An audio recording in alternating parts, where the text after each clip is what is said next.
before getting Me Too'd. And after.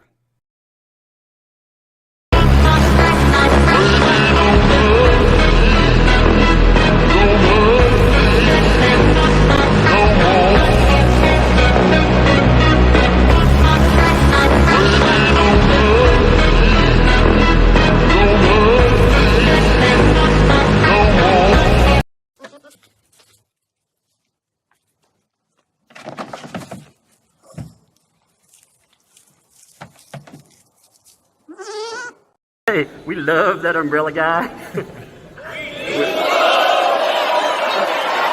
All right. Thank you. Thank you.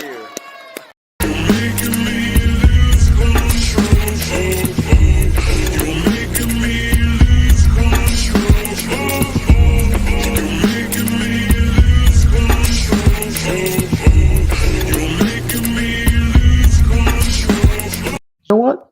I talk to your mayor.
All right, here we go. Thank you. Sorry about that.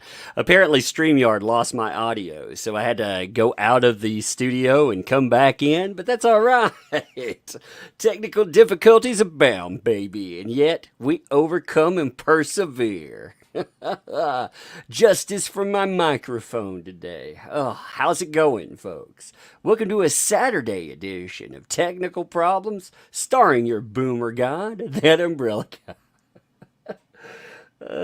Seriously, yeah, my mic, for some reason, the sound would not sync up. I was like, it won't come on. What am I going to do here? So I left the studio. I used to, here's a funny thing. Used to, with YouTube, the way it was set up, you couldn't leave the studio. Like if the mic messed up, whatever service you were using, if it messed up, you were gone. You had to stop the stream. So we would have had to kill it just then. Oh, but not today, baby. Not today. Today has been an interesting one, too. In the fact that you can see the desperation from so many folks out there. You can see that a certain Aquaman starlet is absolutely feeling desperate. Now, the funny thing about their desperation is that they They push their desperation through a filter. They don't actually show you themselves these days. What they do is they show it through people like Eve Barlow. Eve Barlow, one of the nastiest human beings around these days, has been, again, they have been pushing all of their damage control through that. And their damage control has been plenty. They've been trying to get people not to watch through they've been trying to get people not to watch through anyone that they think will remotely give you something that might cause some kind of I don't know, any kind of epiphany with anyone. Oh, I love it. I mean, I do. I absolutely love the fact that, ooh, here's some more of these crazy people too. I'm going through a list of them, just seeing how many have been recommended. That certain Aquaman starlet pushing them and pushing them hard again, and there's the craziness there. So I'm going to show you some of that. I'm going to show you the mainstream actually trying to change. They're trying to do an about face. They're trying to pretend. And again, they're playing a big game of pretend. And they're also, here's a fun one. I'm going to show you, I'm going to give you a little sneak preview of something they've been trying to push. It's one of my favorite ones. And you see people like, again, Eve Barlow pushes this on behalf of that certain Aquaman starlet. They've been doing it for them. So, check this out. This is one of my favorites. You know, this is coming directly from that certain Aquaman starlet. She's trying to move on, dude. She's trying to move on. It's JD that continues to drag her into court and proliferate the nightmare cycle of abuse and trauma. I mean, look at these statements. Could you imagine having the unpaid job of shilling for one of the most abusive, horrific people out there? One of the most hated, undesirable people out there. Could you imagine that being your full-time job? Because that is. And it's again, it's a job that does not pay money. Not getting paid for it. Unless you get paid in exposure. That's not paid, by the way. God. But there's so much damage control like this. And what you see behind it is you see the fear of losing this case. That's absolutely what it is. You know, anybody who wants to run their mouth and say this kind of trash right here too, they weren't paying attention. Again, after you burn down someone's life and career, you don't get to the luxury of moving on and keeping what's there. There needs to be some type of vindication. And to be honest, you need to pay.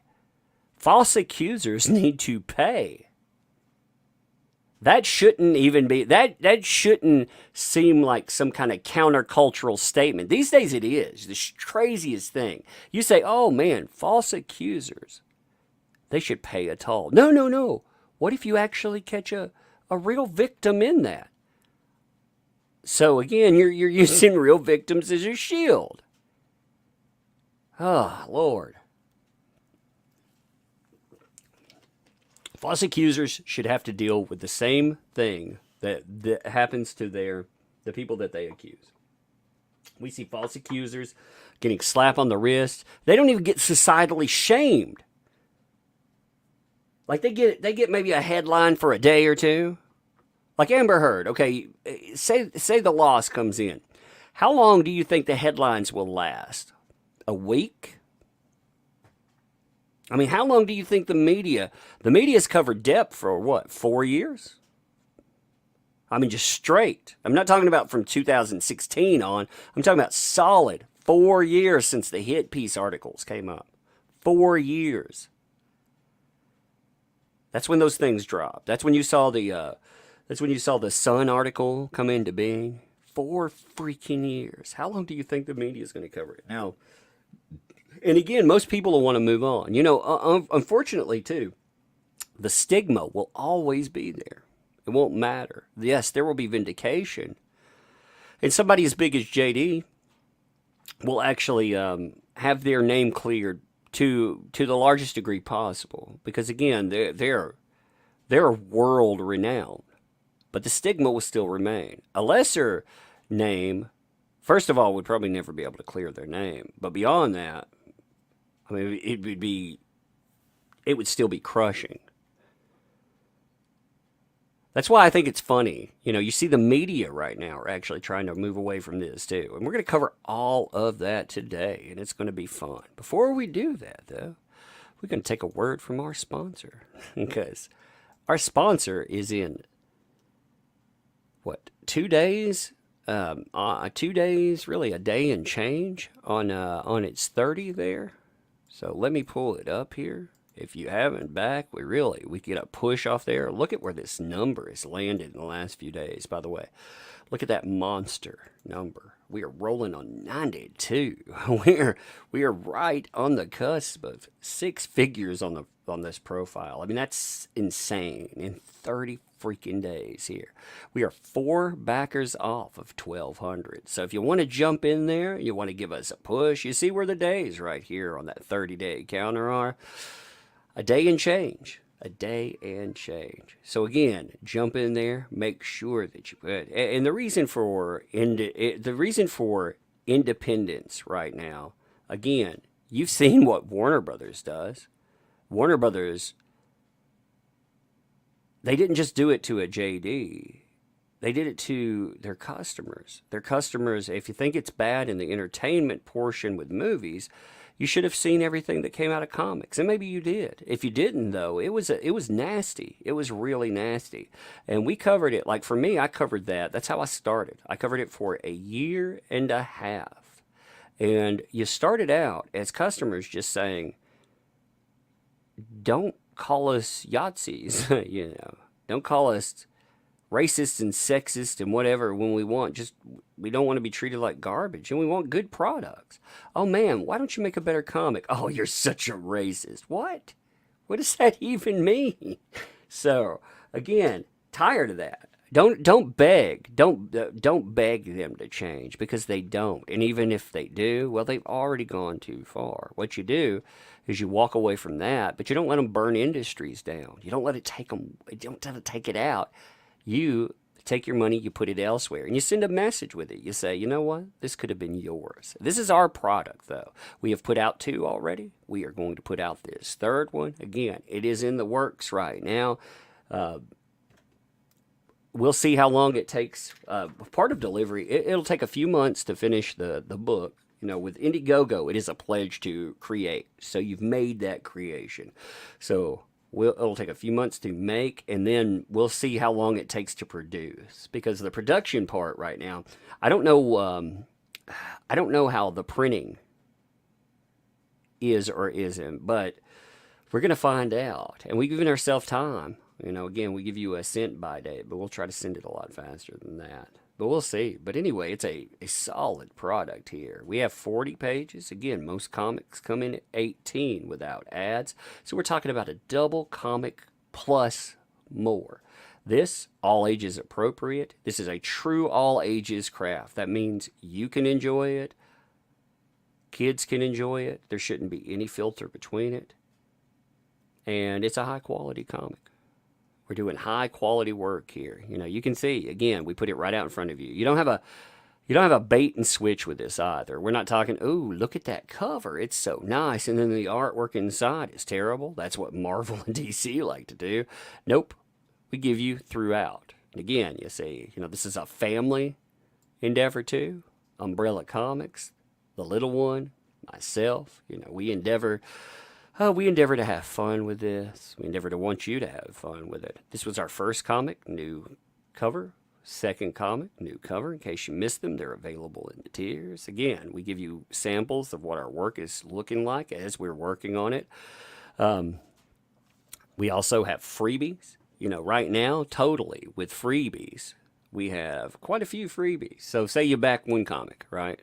And this does not, unless it's the charity tier. The charity stuff goes to the people that get it. They still get whatever's with this, but they that's who that goes to. All right. But you had a card that started it out. Then we added another card at a level. Then we added another card. So we have 3 cool cards there.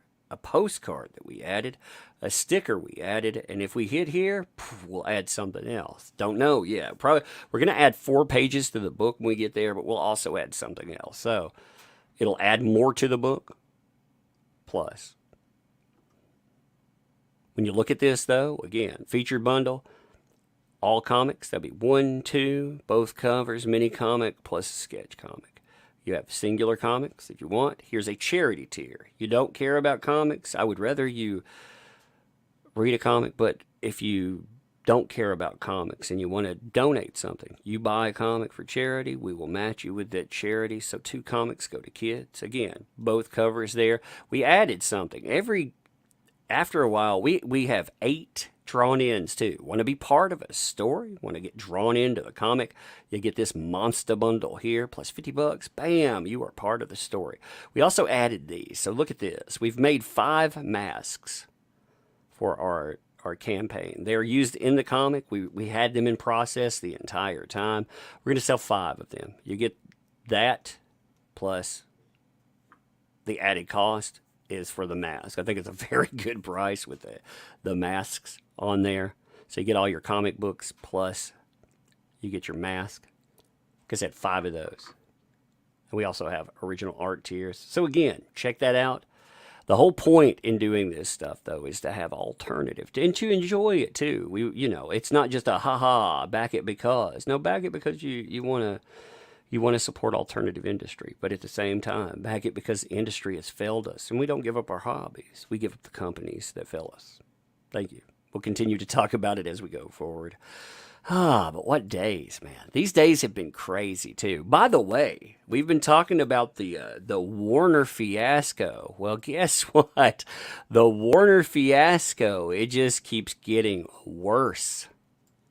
I mean, it's bad right now. And it's funny watching the coverage on that because the media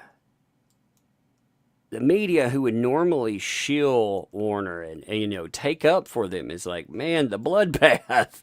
They've been calling it a bloodbath. I mean, that's not good. Let me pull an article. I saw that one and I forgot to pull it up real quick. Warner Media. I mean, it's gotten, like I said, it's gotten bad for Warner, and I love that. The merger has finalized, by the way. So your merger between Discovery and Warner, it's already taken place. That's why you see everybody and their mama getting fired. Check this out. I mean, that's what they're calling it. Look at that. Warner Media staff fear layoffs in Discovery merger. The bloodbath continues. Now, the reason I laugh at that is because the company, I hate it for the common worker, but that's not your fault or problem. When you get down to it, if anyone's to blame for this, it's management. Management, you beg them to get rid of a certain person. You begged them not to fire somebody that was a license to print money. You begged them not to take out 2 multi-billion-dollar franchises. Did they listen to you? No. And they continued making mistakes like that. When they pushed HBO Max forward, for example, they not only sacrificed movies, and they not only sacrificed earnings, they sacrificed the love of the Academy, the love of so many folks out there. Sweet Chastity, thanks for the 2, by the way. See, Amber hired an appeal lawyer April the 6th. I did see a post about that. Yes, actually. Yes, she has hired an appeal lawyer. I'm actually not surprised by that. I had wondered, in fact, when JD brought his lawyer team that he was discussing, bringing in new lawyers,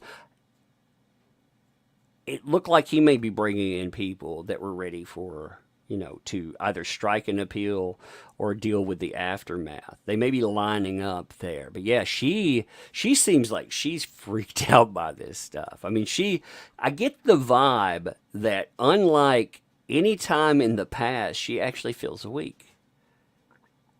And that's fascinating to me because, again, she started in a position of strength. She started in the the position of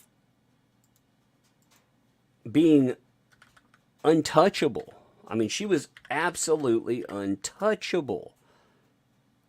And yet, and look at her now. I mean, she started with everyone on her side. And society was on her side, too. You know, you had hashtags. I've covered this in videos a few times. You started out with hashtags talking about JD should be fired. You had people, you know, Disney, fire him. And I mean, you had tens of thousands of people that were down with that, calling him the most repugnant things imaginable. Those same people, by the way, interestingly enough, they've probably never apologized. Some of them have done about faces. Some of them will be bringing you the trial live. But the same people that did that, they just expect it to phase out. And I get that you made a mistake in that, but own your fucking mistake. This should be a lesson to everyone that you talk to in that. When you make a mistake in Listen and Believe, you burn down a life. And that should be something that not only you learn from, but the 10,000 other freaking people that liked your post, shared them, helped lobby Disney. See, it's easy to burn down a life. It is hard as hell to build it back. Like when you burn down career opportunities, it's hard to reverse that stuff. And again, that stigma remains. People should learn from that. It is a very good learning lesson. There are a lot of people, though, that, like I said, there are a lot of people that have said that this case did not matter. You know, a lot of people that are just jumping on coverage now because, well, and it's good that people are seeing that it's covered more, but some of those were very firmly in the camp of this case didn't matter. Now, interestingly enough, it matters, and it will matter for 6 weeks, but it won't really matter. And that's, I don't know, there's something ugly in that. You know, the motions, the clicks, you know. To be honest, like some of that yesterday, I was so turned off by what I was seeing from that. I thought, man, I am not even going to cover this case. I'm not going to cover this trial. I'm going to let somebody else do it. But then I thought, no, I can't do that. I've got to watch it. I've got to. Because I've got to see how that plays out. And, you know, just to be honest, I mean, we spent a year and a half catching all of that up, but still, man, I'm so turned off by some of that. Oh, I like the fact that you have so many folks aligning, and again, there's some good people that are popping up with it. But, oh, just the ugliness to that. Let me show you something too. We'll talk about the shilling is really funny. This actually builds in, so the media builds into the media about face builds into the shilling and the damage control. Like, look at this. So you have USA Today decided that they would call out some of the lies, which was strange. I mean, I was shocked to see USA Today actually make a DEPP positive statement saying, hey, some of that crap that she said did not happen. Because you have the people that have been denying this for so long. I don't understand how they think that they're going to be able to deny that when you have the entire world watching. Like Sky News. Let's take Sky News, for example. Sky News has consistently doubled, tripled, quadrupled down, saying things like body cam footage is inconsistent. That certain Aquaman starlet was a victim. Okay, well, the body cam footage is very clear. The pictures and evidence are very clear. What do you think's going to happen when the world looks at that and says, wait a minute, there's nothing there? Like forget what the court decides when the court of public opinion sees that you destroyed someone's life for nothing. See, that's why I say no mercy for the mainstream either. It's great that they want to about face, but why are they doing it? It's not because they want justice for this dude. It's not because they suddenly had an epiphany. They knew this all along. It's because they want to be saved. And none of them should be saved. None of them. You know the outlets that actually did cover. Places like Page 6, smaller outlets, but mainstream outlets, whoosh, raise the ground with them. Just whoosh, wipe them out, start over. None should be saved because they're not doing that because they always knew. They had all of the evidence, but they decided to shill for the networks that would pay the money. They decided to shill for the narrative that they thought would give them clout. It would give them power. Because again, you can't question. They've helped build up something like Listen and Believe that you can't question. Because if you question it, you're a repugnant monster that deserves to be canceled. You hate the women. You hate the victims. That's what they tell you. They have made it. So they thought that they were impervious to harm. The problem is, people are seeing what that really means. And they're going to see, again, what these places truly did. They're going to see the so-called evidence. They're going to see it live. They get to watch it. That's why having these things play out live is such a valuable tool. And that's what panics a certain Aquaman starlet, because they know that when this plays out live, it doesn't go in their favor. Like nothing like that goes in their favor. And I love it. I absolutely love it. I adore the fact that they thought they would be good to go. They thought this stuff would work for them. Like I said, they thought that they would be saved in it, but you have to admit, I mean, it's beautiful stuff, right? I love it. But anyway, let's look at this. So, in here, USA Today, again, they say,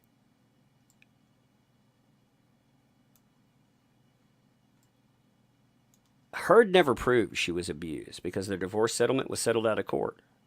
She never proved any of this stuff. Like, they actually say that. Like, it's crazy to see it. Listen to this. So the venomous divorce of movie stars JD and that certain Aquaman starlet continues 6 years later by other means. This is not the fucking divorce, by the way, USA Today. Let me just say that. This is about somebody setting your life on fire. Yes, it's because you told a monster that you were going to walk away. But you know what? This isn't about divorce. It's about finally standing up to your abuser.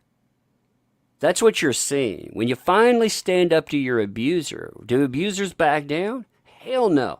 They thought they owned you. They didn't just own you mentally. They owned you physically. Again, you were theirs to take a finger from or to put a cigarette out on because you're a human ashtray. And when you finally decide to walk away, they're going to ruin you. And that's what they thought they would do. Again, with impunity. In the entire system, especially the Hollywood system, is set up to allow that. Again, as I've said a million times now, JD didn't lose jobs like with Warner Brothers because of any type of accusation. He lost it because he decided to stand up and try to clear his name. Because that was a lose-lose for Warner Brothers. Because if Amber Heard lost that trial, you know what happened there? They would have taken a significant bite out of Aquaman. So they waited. Either way, they would have either phased JD out, if you won, or they would have fired him. One or the other. They were just waiting. Because how dare you try to clear your name? How dare you? How dare you damage the franchise that we knew better than to bring that person into? Again, that's why they're all fired now, isn't it? But Now in a $50 million or more libel trial opening on Monday, Call it JD versus that certain Aquaman starlet, part 2, starring the two players here live on the witness stand. Co-starring roles for witnesses via video with such British stars like Paul Bettany, James Franco, mega billionaire Elon Musk. You notice it's funny. Like I said, James Franco, that absolute garbage piece of crap. That guy, it astounds me. It absolutely astounds me how so many people were willing to give James Franco a pass when James Franco himself backs the very culture that burns people's lives down. James Franco would set someone's life on fire. James Franco's okay with that.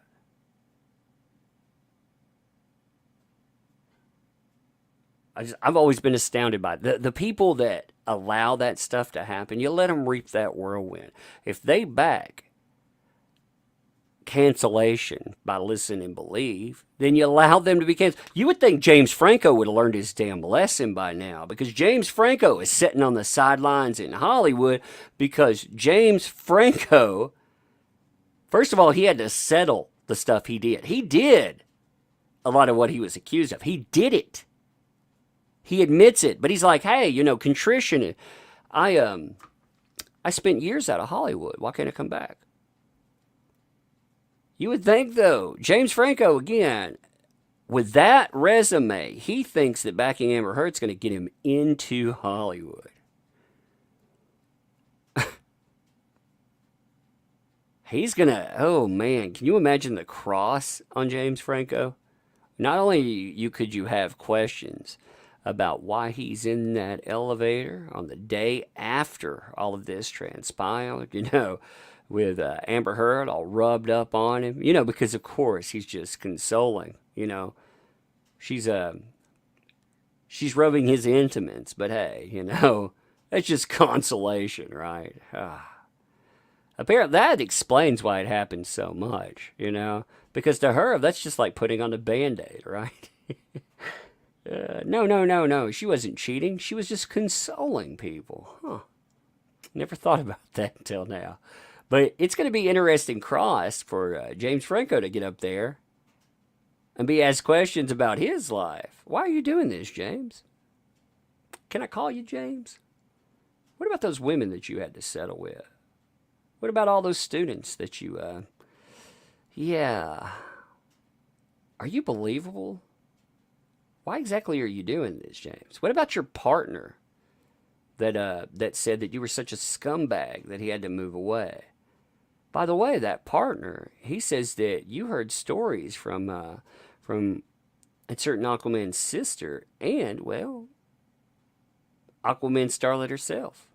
What do you have to say about that? Again, a lot of questions. Elon Musk's going to be a lot of the same, too. Elon Musk likes to play up the petty indignities.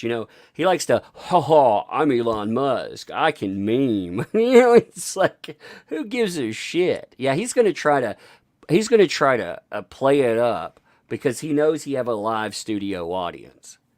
That he's going to try to play the meme brand, And yeah, he's going to play the asshole in court. You mark my words. That's what he's going to do. Because he did it to, just remember, when he's playing that, he did the same thing to his own shareholders. Because they had the audacity to ask where the money went. But he's going to play that same role too. It'll be interesting to watch.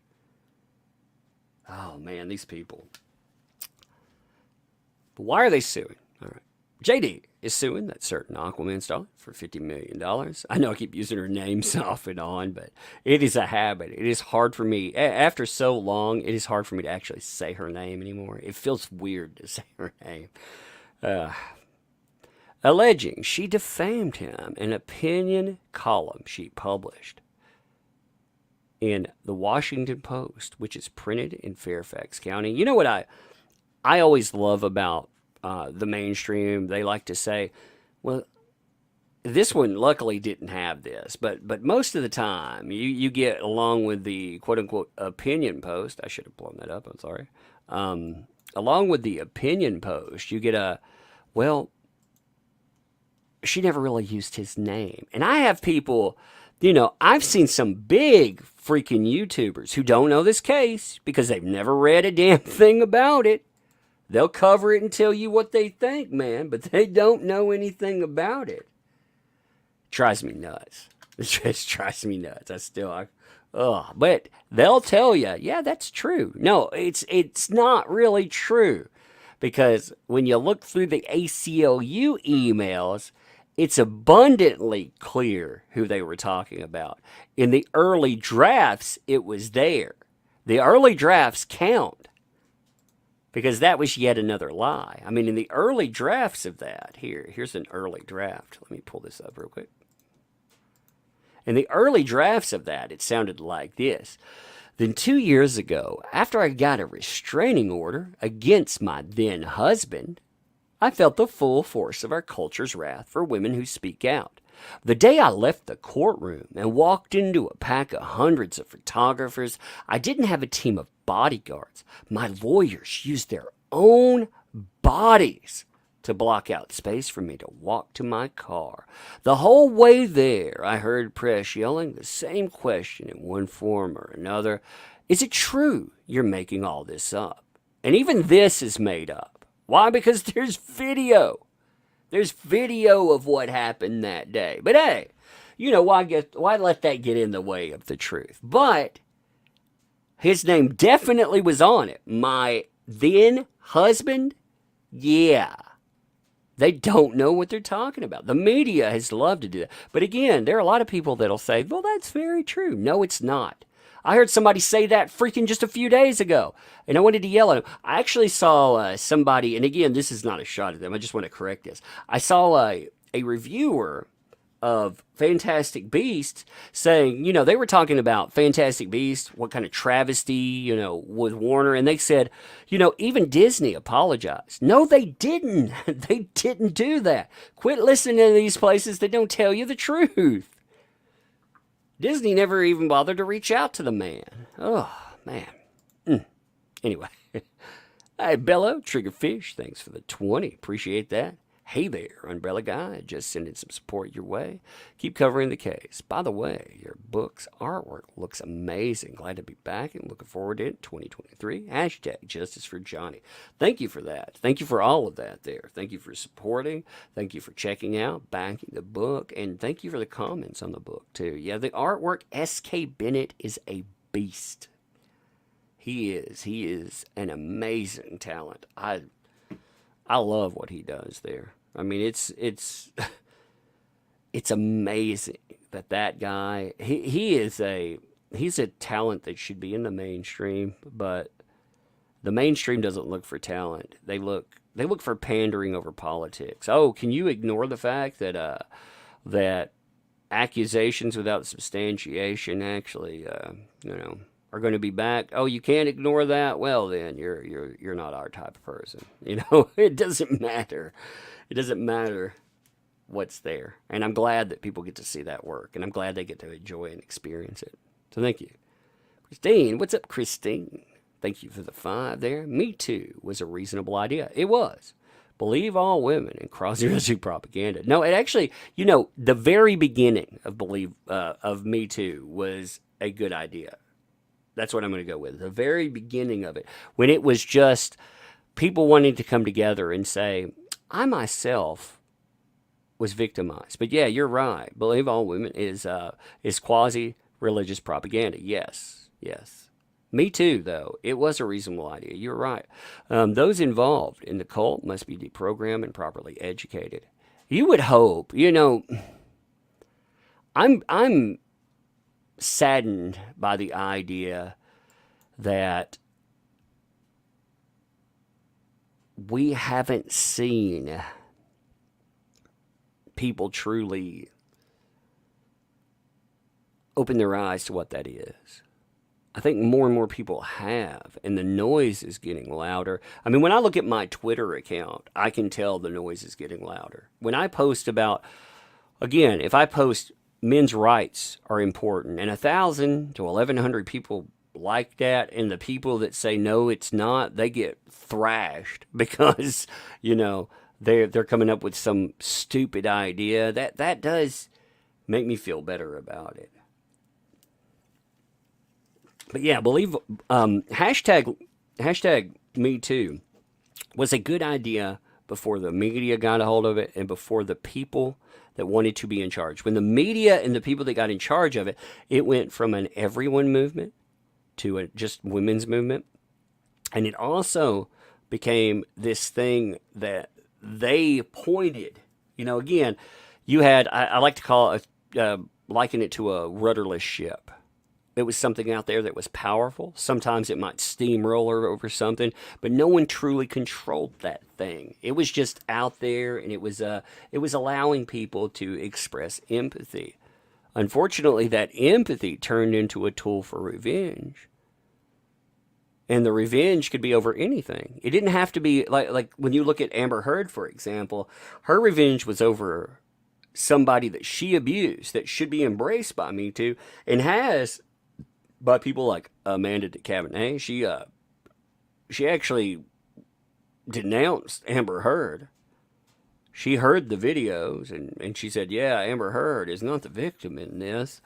But it's astounding. And also, I mean, you have people like Asia Argento, for example. So Asia Argento, I remember this very well. Asia Argento becomes one of the leaders of Me Too. She speaks out about Harvey Weinstein, talking about the horrors with that. Harvey Weinstein ends up getting convicted. And then you find out that Asia Argento slept with an underage guy. That guy said that she groomed him. And she said, well, not only does that not count, but with Me Too, you need to listen and believe, but you need to listen and believe me over the person that is making accusations. It was like that's astounding. So listen and believe actually now means just listen and believe the people that originally made accusations against someone else, and if they're ever accused, well, you need to keep listening and believing, you know, no matter what. And her accuser was male, so it didn't matter either, you know, because males in this equation don't matter. And you see that play out. If you think that that's a hyperbolic statement, like, again, you see how that plays out. What's up? Rock out Rowan. Thanks for the 5 there. Appreciate you there. Tug, you remember when I called A.H. the evil woman from the Johnny movie, the Ninth Gate? I cannot believe it's kind of accurate. Yeah, she's I thought the stand role, again, was probably the better one. You know, again, I believe firmly that she was offered the role in the stand because they were taking a shot at Johnny Depp. He would have been likened to the walking man. He is the Antichrist figure in there. And she would have been the duped bride of the Antichrist, whose every evil could be blamed on that Antichrist figure because she thought that she was listening to someone valuable and someone that would lead her to the promised land. He would give her the babies. He would give her the better lives. And she did. She got a better life and everything else. But again, you know, that's going to be the reason that I think she took the job, because she was offered it as mockery. But really, what she does in that, the life ruination that she practices throughout that, I think that spoke volumes. I think that was really her in a nutshell. All right, let's get back to our article, though.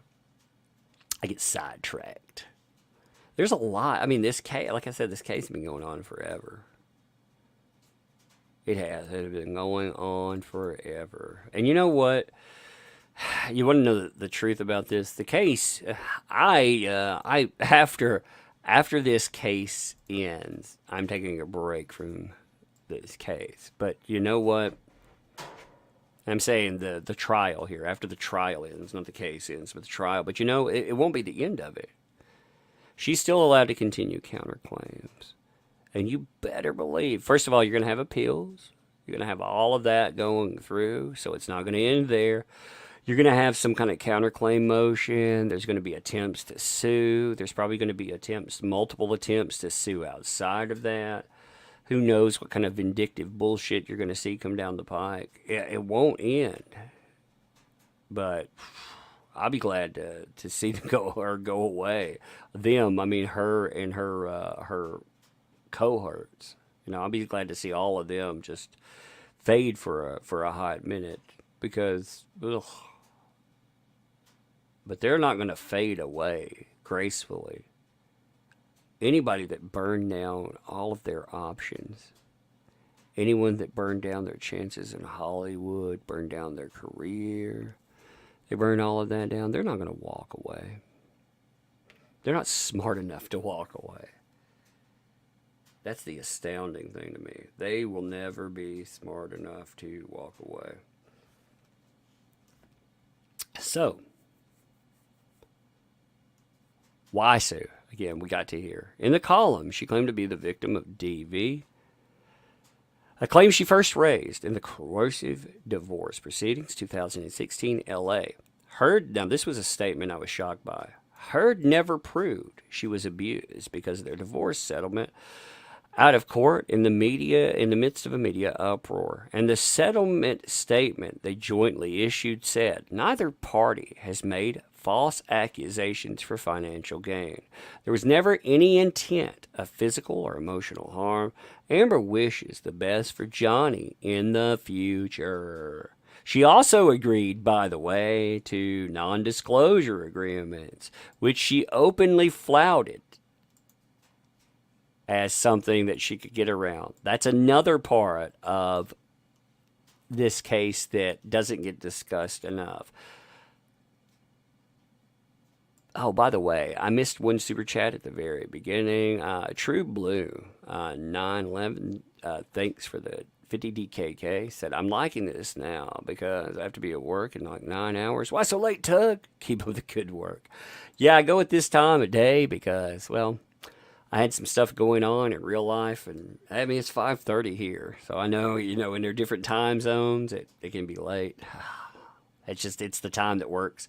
Plus, my body's conditioned to this time. I usually get home at this time from my day job. I do keep a day job on top of all this crazy that I do. But talking about the non-disclosure agreement, just to throw that in there too, remember, another part of the ACLU letters were things like this. Hi, redacted. That would be that certain Aquaman starlet. Apologies, but we need this to pass through quite a few lawyers first. Please read redacted notes below. Let me know your edits. Also, you should know that you should show this to your attorneys. One from the long list. I want to make sure nothing was said here that puts in jeopardy your NDA. We want to make sure you don't get sued. Here's another statement about that. Hi, redacted. Hope your travel's been going well. It was such a pleasure talking to you.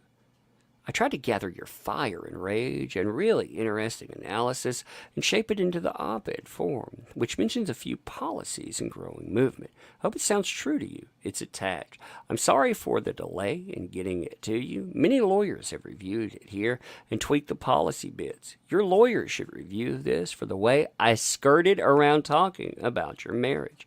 Again, why would you skirt that? Because, again, they brag about it. And they brag about it many times in these drafts.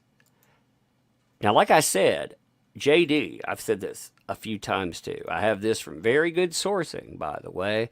JD could have put in and easily won a case against the NDA violations because she obviously violated their non-disclosure agreement. She obviously went against the statement here. Neither party has made that. Neither party was intending. She wishes him the best, too.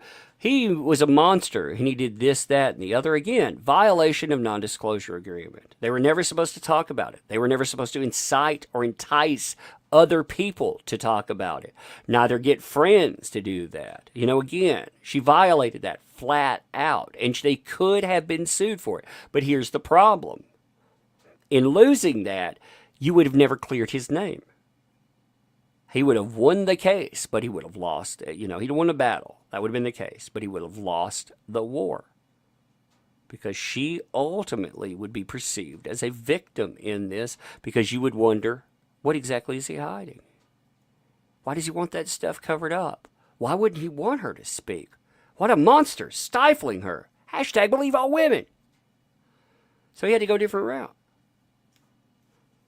All these places never talk about that. A lot of them have never even thought about the idea of non-disclosure agreement, and they don't even know the idea exists. A lot of them have no idea that the non-disclosure. A lot of people who talk about this, they have no idea there was a non-disclosure agreement. They don't know about the ACLU letters. They don't know about co-conspirators. It's astounding. Like, some people that I know have paid attention, I know understand things. Like, again, Rekieta Law. Rekieta Law is a huge defender of the falsely accused. He spent years. We had a crash course in this stuff before the DEPP trial with Vic Mignogna. We had a crash course in how these people act, the things that they'll do to you, how to ruin your life. That's why when this started up, I was telling people, you think these people are bad now? Wait until they get desperate. They're going to try to ruin us. They're going to try to ruin all of us. You'll have people that are within this, that they aren't who you think they are either. They're part of that. They'll lie. They'll try to dig in. They'll do things. They'll manipulate. They'll do anything that they can. And we had a crash course, like I said. So Rekieta, good dude on that. He's going to be streaming the case. We may stream some together. It sounds like I'm really thinking about doing that. I want to stream some by myself, possibly. I don't know. I mean, I like the idea of streaming on there too, because it reaches more people and it explains some of the items that come in, some of the players, and you have somebody to explain the law side of it too. I'm going to do a breakdown every day too. 5 to 5:30 PCT, my regular time. Time like this kicks off, I'm going to explain things. You'll have Andy from Popcorn Planet. He's gonna have guests on and stuff. I'll have some guests. I always look at it this way. The guests that matter to me, again, I like a lot of people. I like Laura B. and Jax. I like all those people. But the guests that really matter are you. And we're sitting here. Like, I get reading stuff or talking, and I'm not looking at the screen. But by and large, I try to pay attention to what you folks are saying. Because the guest that really matters at the end of the day are you guys. So I like to sit down, explain things, and see what you saw from it too. Because a lot of people that kept up with it, very knowledgeable people, are thousands of you folks out there too. But anyway, continue. So the settlement called for JD to pay $7 million, which she promised to donate to charity. That, too, is a source of contention about them, about whether she did. She didn't. It's proven. Quit trying to play that game, USA Today. I realize, it's a source of contention. Hell no, it's not. The CHLA was like, where's my money? You didn't pay us. Are you ever going to pay us? I don't think there's any contention in there, What's up, 2012? Thanks for the 2. The alpaca wants sexy toast. Bring the comics, y'all, indeed. Somebody said, by the way, why don't you like the written form of y'all? Now, I forget what they said it was about. I didn't like that. I was like, it has nothing to do with whatever they said. My problem was co-opting it by weirdos, Like, I watched this crazy person. They went with the educate yourself on men's rights and them being Nazis, y'all. Like, you look at their profile and they're like, no offense if you live there, but they're like in Canada. I mean, man, don't co-opt our word. You talk about cultural co-opting. Stay off our words. Anyway, it's right. 2012 Jameson, thanks for the 2. He likes us. He really likes us. Y'all, indeed. I've ever thought about having Come Geek Some or Andrea Berger. I've never talked to Andrea Berger. I know. I don't talk like here's the thing. I don't talk to a lot of people out there because this is a reality and it already plays out. You don't see it play out a lot because if I told you some of the names that just throw fits and block people, like if I told you five of the people that have me blocked out there because they don't like something I say, or they don't like the fact that I don't like their politics, or I don't like any politics really. If I told you, it would shock you on some of these people. But instead of doing that, I communicate with a few people. That's it. Now, Come Geek Some, like I've known since the Vic Mignogna days, like the guy, but I don't communicate with very many people at all. And I try to maintain the illusion of liking everybody because it's not about that. But it would shock you how this stuff really looks. Oh. And that's not a shot at either of those people. I've never talked to Andrew Berger, pro or con. I've never had a bad interaction. I've just never really interacted that much. I don't do a lot of guests there because I did guests guest streams for a long time, and the one thing, you get the opinion of one or two people, but again, the people that you lose out on are the people that show up for your chats, the ones that are there. I just I don't I don't subscribe to the idea of hashtag movements anymore either. I like that a hashtag works for something, but if you subscribe to the idea, like I just want to see justice in this case. I don't want to. Most of the people that you talk to there, they'll move on at the end of it. You'll probably never talk to them after 6 months. I'll talk to a few people like Laura B. I like Laura B. Laura B's good people. But at the end of the day, what I want to do is I want to see justice in the case, and I want to see it beyond any celebrity or anything else.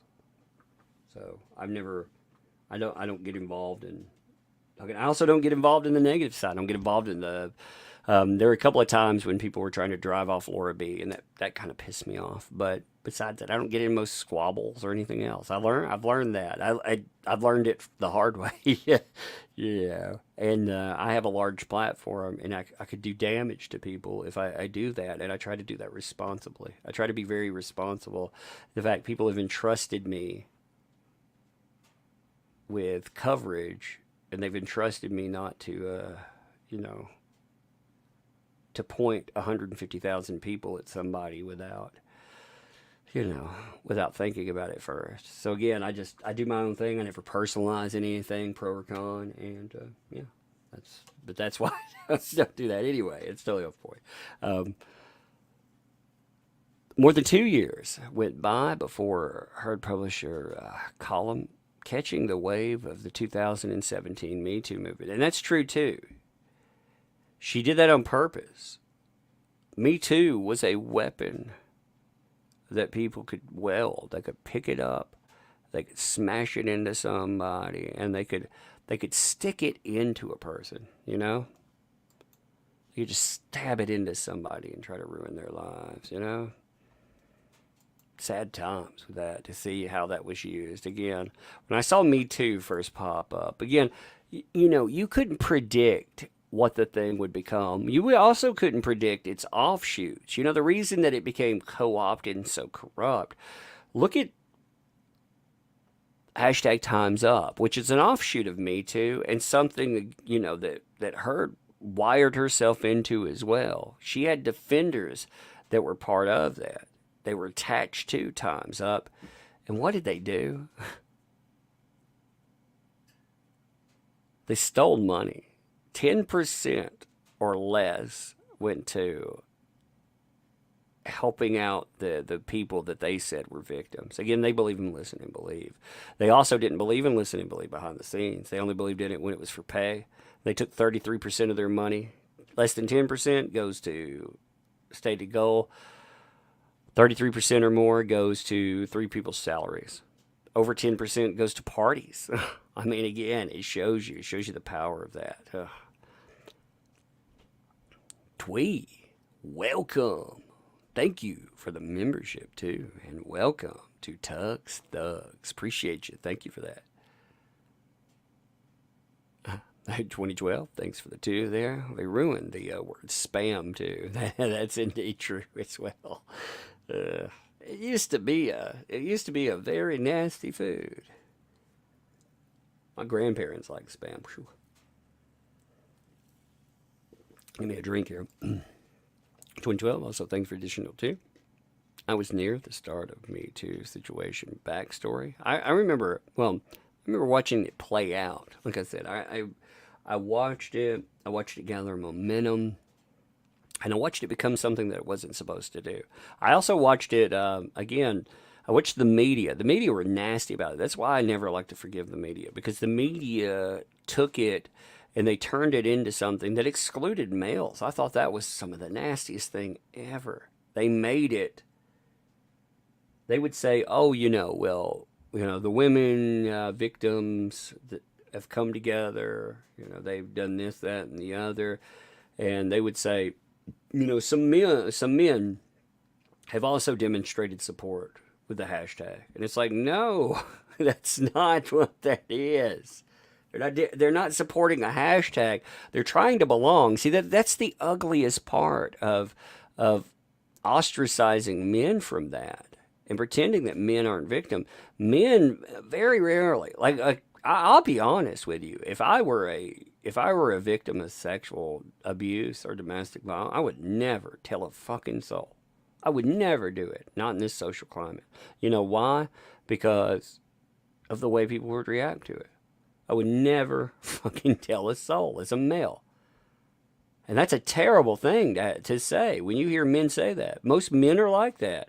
That's why the number is, when you hear about men not having that. Again, my relationship's great, by the way. There's none of that there for real. But I would never talk about it. Like if I had a history back when of any kind of abuse, I would never talk about it because of the way it'd be perceived. Many women feel very comfortable at it. As a man, I would not. Because I know how that would be received. I know that it would be used as scorn and ridicule, and that's sad. I mean, really. That's why men,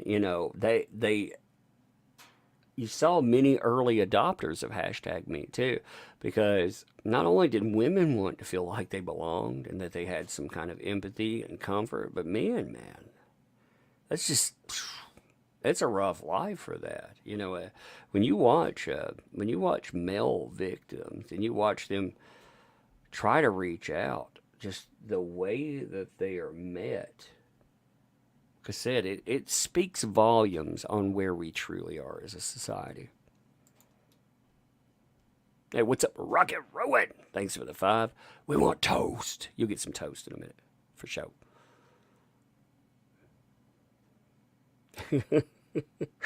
You needing that toast? You can get some volumeless toast while we talk. How's that? I'll make a concession. I'll give you some volumeless toast right now.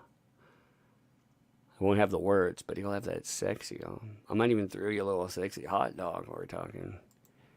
Look, volumeless. Look at that. Ooh, so good. Sexy hot dog too. Oh, sexy hot dog. How about sexy shark? Sexy shark. Sexy shark. Okay, anyway. 2012, thanks for the 2 there. Cough, cough, Damon Mills. Exactly. Shows plenty about how men are treated in that. A male comes out, accuses Damon Mills. The male has to retract his statement because people not only don't want to listen to that and believe, the listening believers, they want to destroy and threaten him. So, the column left a strong impression without mentioning Depp's name. I fucking told you. Excuse my words. No, don't excuse. I fucking told you that was there. I forgot that was in this one. But I told you it would say that without mentioning his name. I told you it would say that crap. I forgot. I haven't read this in a little bit. I forgot that was there, though. I told you they would say that because the media always gives that shield, even with something that tries to do a little bit of save face like this and tries to walk back a little bit of stuff that went on with Amber Heard. It never mentioned the name. You don't know crap about this case. But you know, USA Today, leave it to people that have actually looked into the documentation. Leave it to the big kids. That's why you're failing. That's why you have to beg for millions of dollars. Because no one trusts you. Because you can't be bothered to find out what's going on. And I realize a lot goes on, too. But come on, man. It's like a big thing in this. That she was a abuse victim because she was beaten during her volatile 15-month marriage to JD.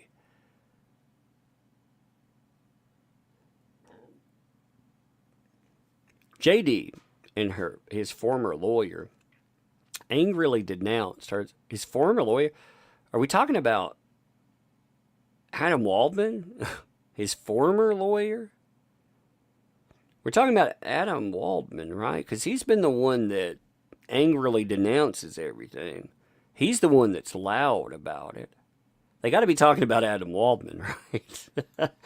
I mean, unless he left and I missed that. Off topic, what do you think of her posting her precious birthday wish, saying it's the best year ever right before a trial? Well, I'll tell you the truth about this, and I know that people get all whipped out of shape if I say something about this, but I'll tell you, that baby that she had was always meant to deflect against this trial. She had that baby a month before the original trial date was supposed to happen. It was carried via surrogate. So via surrogacy, she planned that.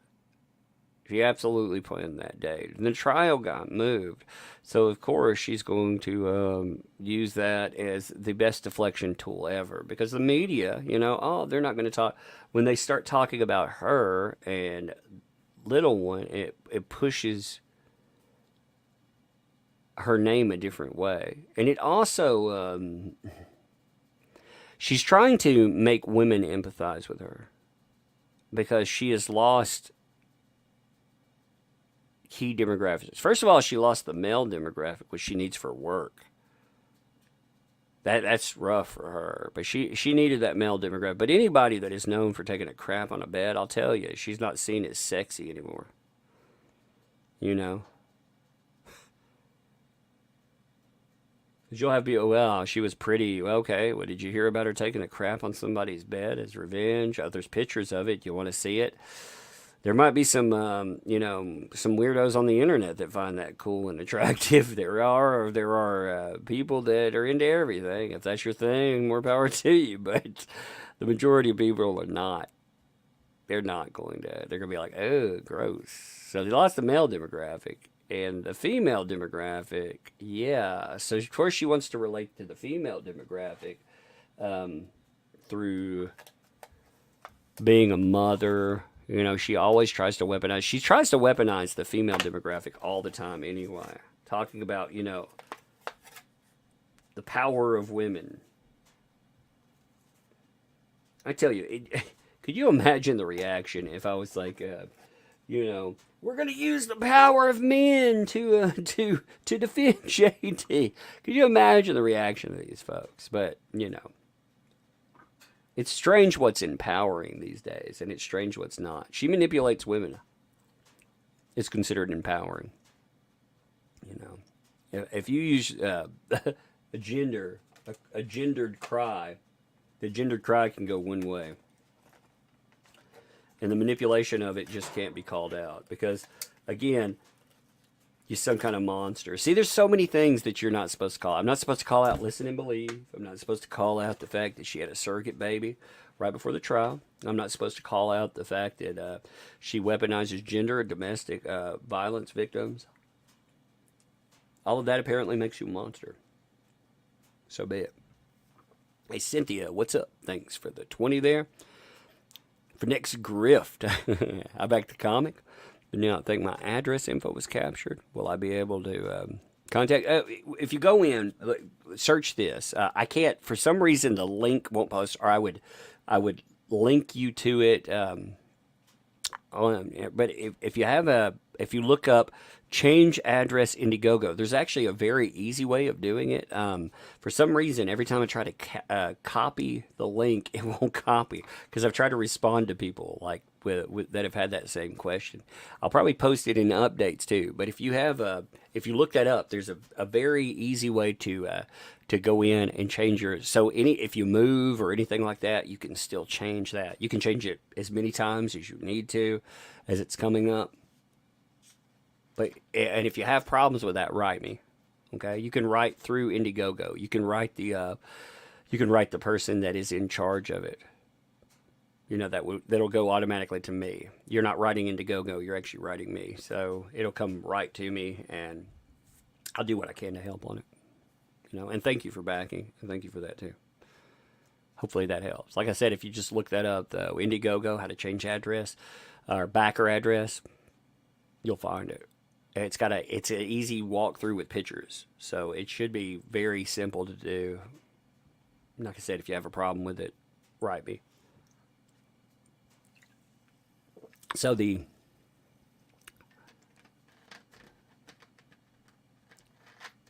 statement, yeah, they're talking about former lawyer. See, they don't even know that Adam Waldman is still attached to JD. You know, they think he's somehow left. She countersues for $100 million, alleging she was defamed by public statements by a lawyer in forms of fake and hoax. Both lawsuits will be the subject of the trial. So you see how this goes. Again, they at least cover one item for that. Here's the thing, too. If you're trying to get into the courthouse, this is something I've said a few times. It's first come, first serve, but you can't camp overnight. So just remember that, okay? JD already sued for libel. So they try to explain, you know, again,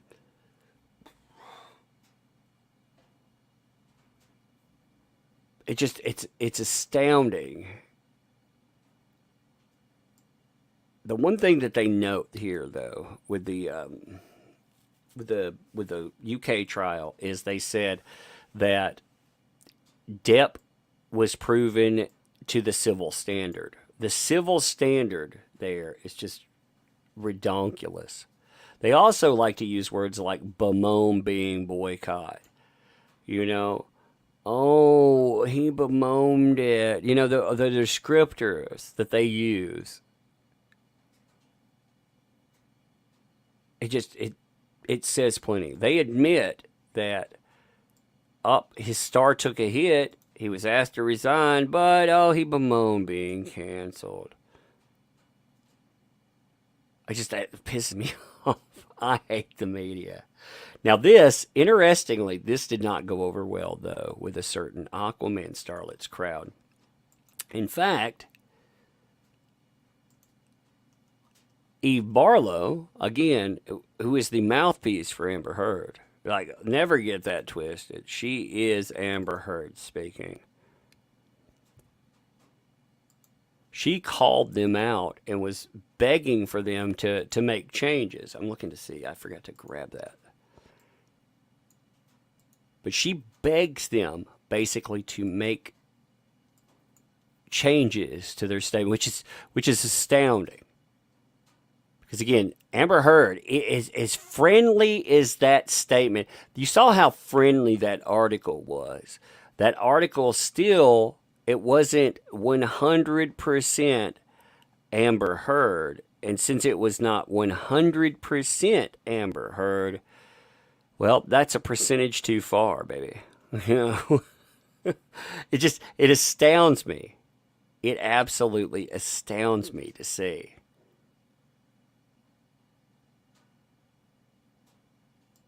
I mean, again, here it is. She complains about misinformation in that. There's another part I skipped, and they talks about the cops. The cops arriving on scene. Okay, so again, this is Amber Heard talking. It's just coming out of somebody else's mouth, right? So here's Eve Barlow. The article for USA Today, they're tagging in the person that did it, contains misinformation. There were two sets of responding cops. So the article is talking about the second set who arrived. The first did see damage. They did not, and they testified to not say that. That ticks me off.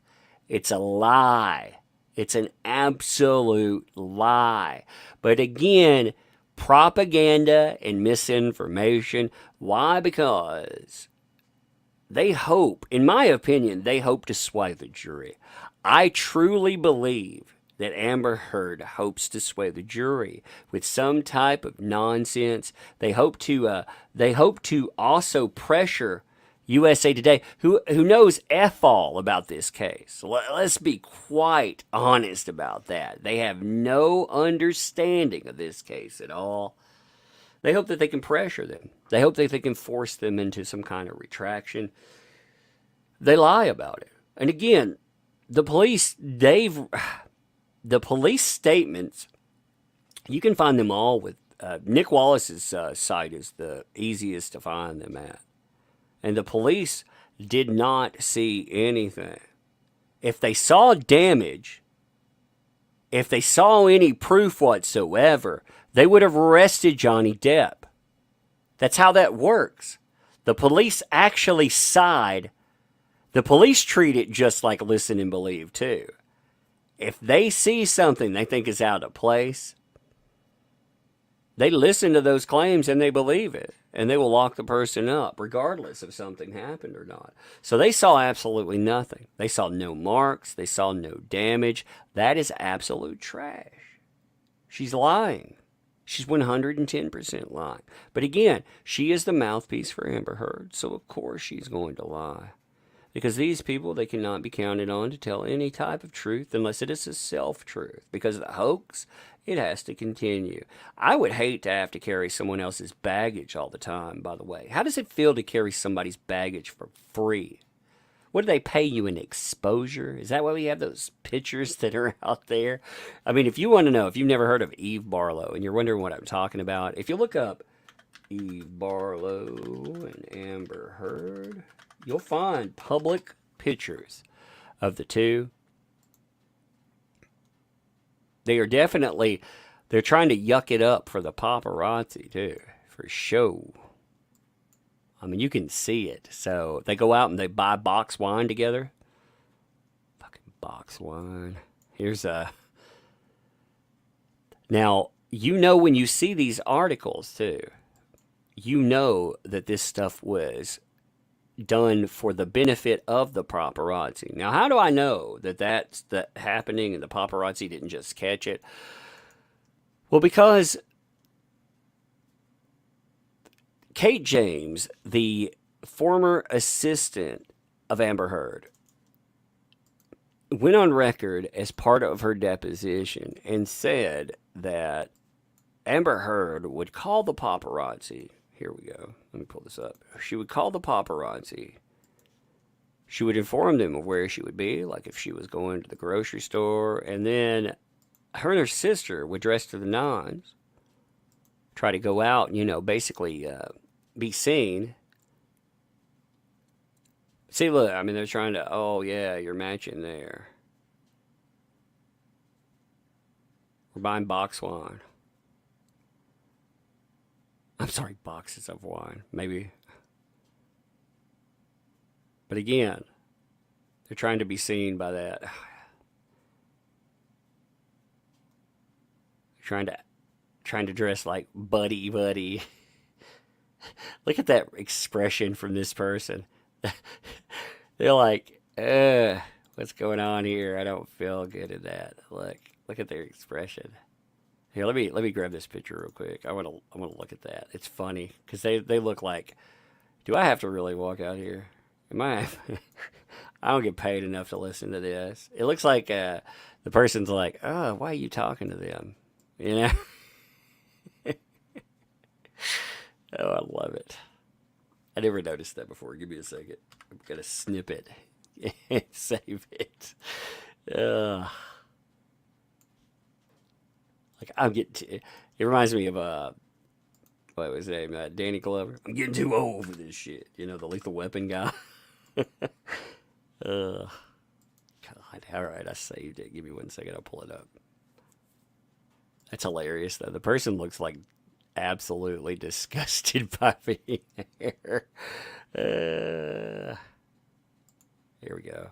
She's probably like, "Look, I'm like totally, I'm like totally important with the paparazzi. We totally got our picture taken." She's like, "Oh yeah, we totally got our picture taken." And this person's like, "You ain't nobody." Look at her face. She looks. We just if even with a mask on, it's like what the what. Look at that. Compare the pictures. Oh yeah, we totally got. Oh God, what's happening? Why am I alive? Why am I carrying your box? Why? Oh, mm. Yeah. Tug was 1 day from retirement. Exactly. Ugh. Oh my God. Hey, later I'm gonna play you the hammer song. By the way, I'll explain it later. I couldn't add it to my studio before, but I did finally. I couldn't get the sound to work last time, and I had to end because I jacked my sound up so bad. But it'll have a lot of profanity and stuff in it, but you'll enjoy it. So if you hang on till the end, we'll do that one. But yeah, if you go through, there's a few more pictures here too. That person seems to have the same expression in every picture. Like I said, now that I've seen it, I can't unsee it. Check this out here. Like they seem like horrified by being there in every picture. Let me zoom that back out.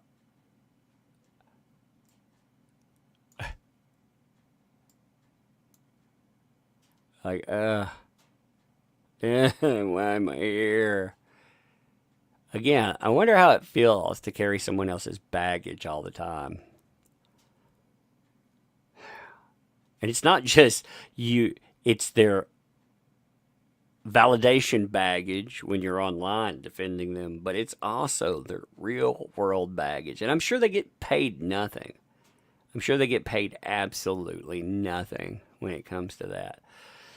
But hey, again, like I said, Kate James made a very good point. Her ex uh, assistant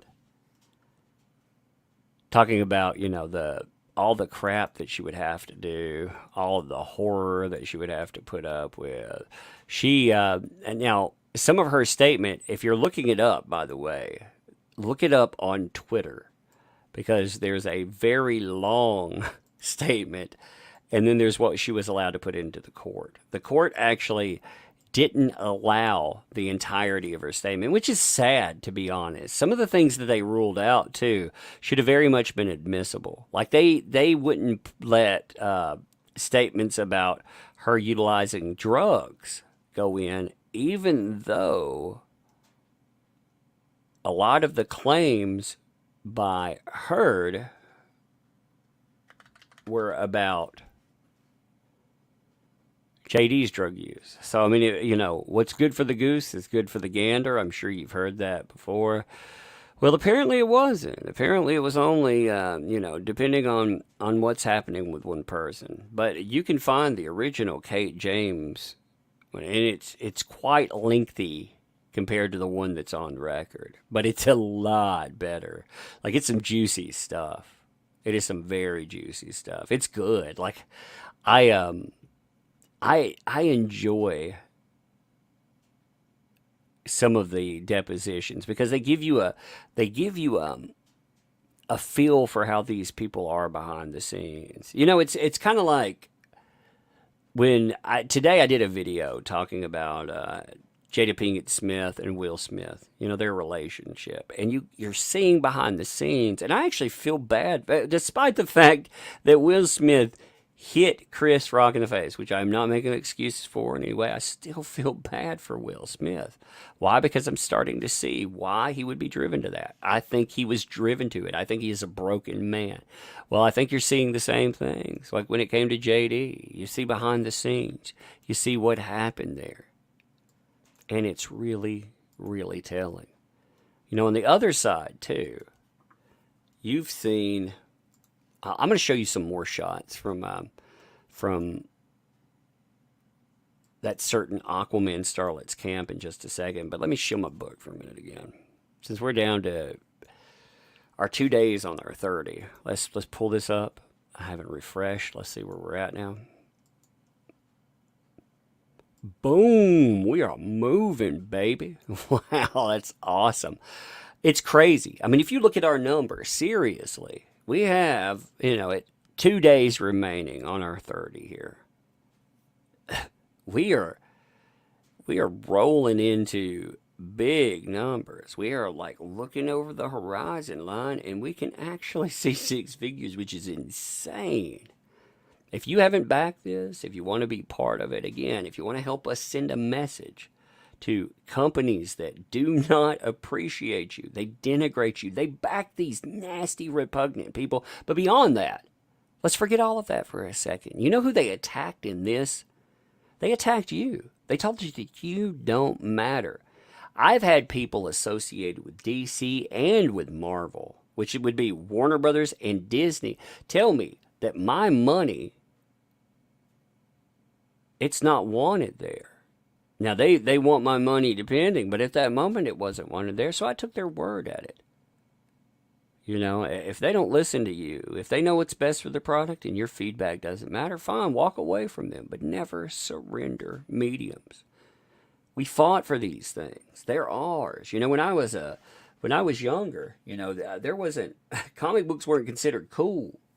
You had the same people that want to gatekeep you out, the same people working for those companies that told you, you're a geek or you're whatever, you're a nerd. They would try to cause you problems with that.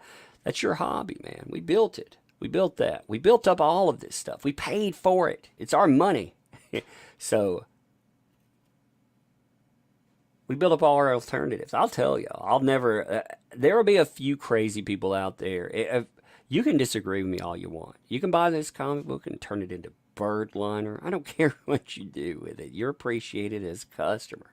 There are very few things that you can do that really would make me, again, the only crazy people I block out there are people that wanted to, they wanted to truly do damage. They want to do real life damage. Those kind of people I block. Or if you block me, I block back because that keeps you from false reporting and stuff. But besides that, I mean, I've blocked like 30 people. I don't believe individually works, but only to agree indiscriminately. These people, like in the comic industry and entertainment, they block bot. I'm sure some of you have seen it by now, where all of you are blocked. And you're like, why the heck are we blocked? Well, that's because they don't respect you. In fact, a very prominent comic creator, Mark Waid, came out and said, again, I've quoted this every day, that it's a privilege to interact with them. It's not a God-given right. So, say a block bot is dropped and a truly nice person that ever did anything, they get blocked. Well, that's sad, but it's not really. Because, again, it was a privilege. And that's the wrong idea. Like I said, when you come to this channel, one of the reasons I don't like to have guests is because I consider you a guest. I kind of like that idea. I like the fact because you are you're just as valuable as a person picking up a microphone. When you come in here, you do stuff. They forgot that. They also forgot they need to sell themselves. They thought they were too big to fail. Well, you prove them wrong. You take your money, you walk away from them. But again, you can help us build up alternatives. When we're doing that, again, we provide to you a 40-page. Again, if we do hit 6 figures, that will be kicked up to 44. So again, 18 pages is a typical comic book without advertisements. They have a lot of advertisements in them, but take out the advertisements, you got 8 pages. We don't put advertisements in them. You'll have 40 plus, again, 4 if we hit a certain number, which will probably happen. I'm sure you usually get a boost toward the end there in that last day. So you also get something that you can provide for everyone. All ages, true all ages. When I say that, truly, kids can enjoy it, adults can enjoy it. It's meant for everybody to have fun with. The art here, the art, the quality. Guy on here, S.K. Bennett, he's a beast. Yes, he is a great creator. And the art quality, we show you what the art looks like inside and out. So you're not going to have some surprise. Ooh, look at that cover. Oh, no, the inside, no. It's going to be the same quality. Same people on there. If you're looking at it and saying, well, what's up with the umbrella guy? That's because little umbrella girl was the archetype for my 5-year-old daughter when she would come online. You know, she would pop in while we're talking or doing something just like this. She had to have an avatar and a name, so we used a comic book with her. She actually has her own artwork in here, so I think that's cool. And it shows, you know, with kids too. It also says, you know, you can persevere, you can do stuff, and you can have fun with this. All this stuff is free already for backing. So if you look at stretch goals, plus there was a buy-in first one, so you already got one free. So all of that's been added since, just because more people backed. So you picked up one comic book, bam, you got all that other stuff with it. Again, sample pages. We have a mini comic that'll come up as well. You can look at that. This is our brand new page. If you want to look at the quality there, like I said, zoom in on that. Look at the shadowing. You see the figure falling? Look at the shadowing standing here. The monster, the water, the way it hits. Here's one of the cards that you get for free, by the way, colored by S.K. Bennett. Joe Ball, that would be Yellow Flash's artist. It's on there. This is our mini comic. Mini comic is, it's just a littler comic. It's like a miniature version. It's a smaller comic book. But Night of the Baby Umbrella Girl was the last one. You can add that on. But our new one, it's the same team coming back. You have you have 6 a.m. working on the artwork. I like his artwork. I like that style quite a bit. Lola, that is my wife. She writes these. So I think that's kind of cool. It's a family endeavor. Here's a card, another one for free that came from that Star Wars girl. And again, just explaining tears really quickly. And then we'll go back to it again. You have your monster bundle. Again, comic 1, comic 2, comic 3, both covers. Mini comic plus sketch card. One comic, different covers. If you want to do that, you're just like, I don't care about a comic book. And I wish you would check them out if you've never checked it out. But if you want to donate something, that's awesome. We have 96 of those already. We're almost to 100 of those. 4 more, we got 100 of those just for donation alone, which, again, we already had 100 donated in one shot. So we'll have 400 comic books to be able to give to charity. And that's already. We'll probably pick up more than that. I think that's awesome. But you pick up a comic to donate.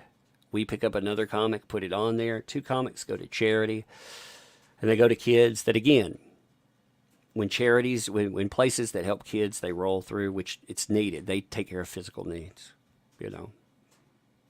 Socks, deodorant, food, beds.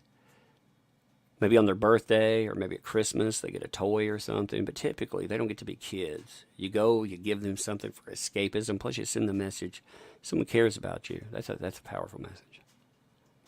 Both comic book covers, if you want. All 3. If you missed out, you just want the 3 without. And you can add on either of the 2 mini comics when you're checking out. We have a black and white version if you're curious about it in black and white. You want a mega bundle. The mega bundle is black and white and color. Pretty awesome there. We have drawn in. If you're going to get this, add $50. Bam, you can be part of the story too. So you get all of this plus $50. Bam, drawn in. We have our masks. I already sold one of these, so one will leave probably within a day. But there will be 5. That's it. You know, we'll put signed limited edition, plus you get that. They're part of the story. There's a reason. No face. There's a reason for that. It'll come up. The mask has something to do with it. And we have original comic art. Original comic art is 11 by 17. They're giant. If you know what 11 by 17 poster print looks like a mini poster. Yeah, that's the size of a comic page. So anyway, check this out. That's how we send our messages. That's how we change stuff. We can complain about these companies forever and expect things to change on their own, or we can do something about it. And that's what we're doing. And we can't do it without you. And I don't want to do it without you, actually.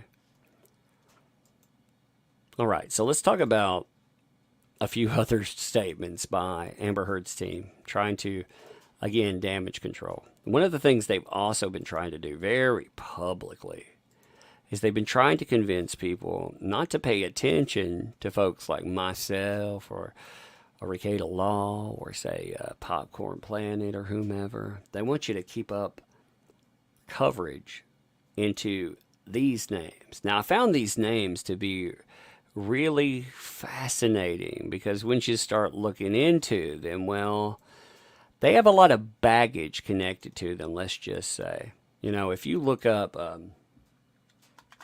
again, I've talked about one of these a few times. Let me see. I'm pulling up a statement by somebody. What am I saying by somebody? By me. One of these people, they actually went out and they were doxing people behind the scenes. And they were claiming connection to Amber Heard's team. So, one of those names, let's see. One of those names here. This one, right, let me make sure that's zooming in still. One of those names, the one Ivana E. Yeah, okay, here's a screenshot of that person. And they're claiming this themselves. I redacted the name of the person here, but again, they messaged someone else. I know who. I redacted the who off of that because that was unimportant. But they were telling this person, hey, please don't tell anyone in any of the other groups, because they had all kinds of groups doing nasty, repugnant things like false police reports and on, that we know the identities of redacted yet. They're going to keep it hush until we know what Amber's team will do with that info. So they're telling you there. They're doxing people on behalf of Amber Heard. Her legal team, they know that. They dox this person. They admit it. What makes this even crazier is the groups that they're talking about don't tell the other groups. Well, in one of those groups, there were many screenshots that were leaked of those. One of the really telling screenshots was this screenshot here, where you have Eve Barlow communicating with these folks. So is Eve Barlow doxing people and on? Well, I didn't see any of that in there, but Eve Barlow is in these groups that are doxing people. That means taking their private information and putting out there, weaponizing. So say you talked about this case, say you believe that Johnny Depp was innocent. Well, you know what? They may try to find your name. They may try to find out where you live. They may try to put out a false freaking police report. And you know who's sitting right there encouraging it? The person, the travel companion for Amber Heard. You know they're claiming is freaking supporting that? Amber Heard's legal team. And beyond that, what makes it really bad is, again, when you look at, I've mentioned this before, when you look at the follows for Amber Heard, who she's actually following online, she follows very few people, around maybe 200 people or so, right? Now, out of those 200 people, what really sticks out is that she typically doesn't follow anyone that doesn't have any kind of, let's call it clout. If you don't have anything that would be of particular value. When you go through the names, though, and if you look at that name list that they wanted you to check out, by the way, if you look at that name list, you'll find a lot of people on there that Amber Heard follows. One of those names, though, that Vong E, well, guess what? They're right there in the bottom, baby. The one that says they're in this nobody account. This one that's took credit for getting Adam Waldman kicked offline. The one that told me they were going to get me kicked off too. Well, apparently they're answering to Amber Heard's legal team, according to them. They're followed by Amber Heard. Eve Barlow's sitting in rooms with them. So you tell me who's trying to do that. Who's taking aim at our channels? Who's trying to get JD's freaking lawyer kicked offline? You tell me who did that. Because I find this to be really, really telling. Their endorsement of these people, it rings very, very true on what they're doing behind the scenes. It tells you with no uncertain terms what they're doing. They want you to listen to these folks. They're trying to convince people not to listen to other people out there about that. Oh, God, no. You shouldn't listen to anyone except who they say you should filter information through. By the way, like I said,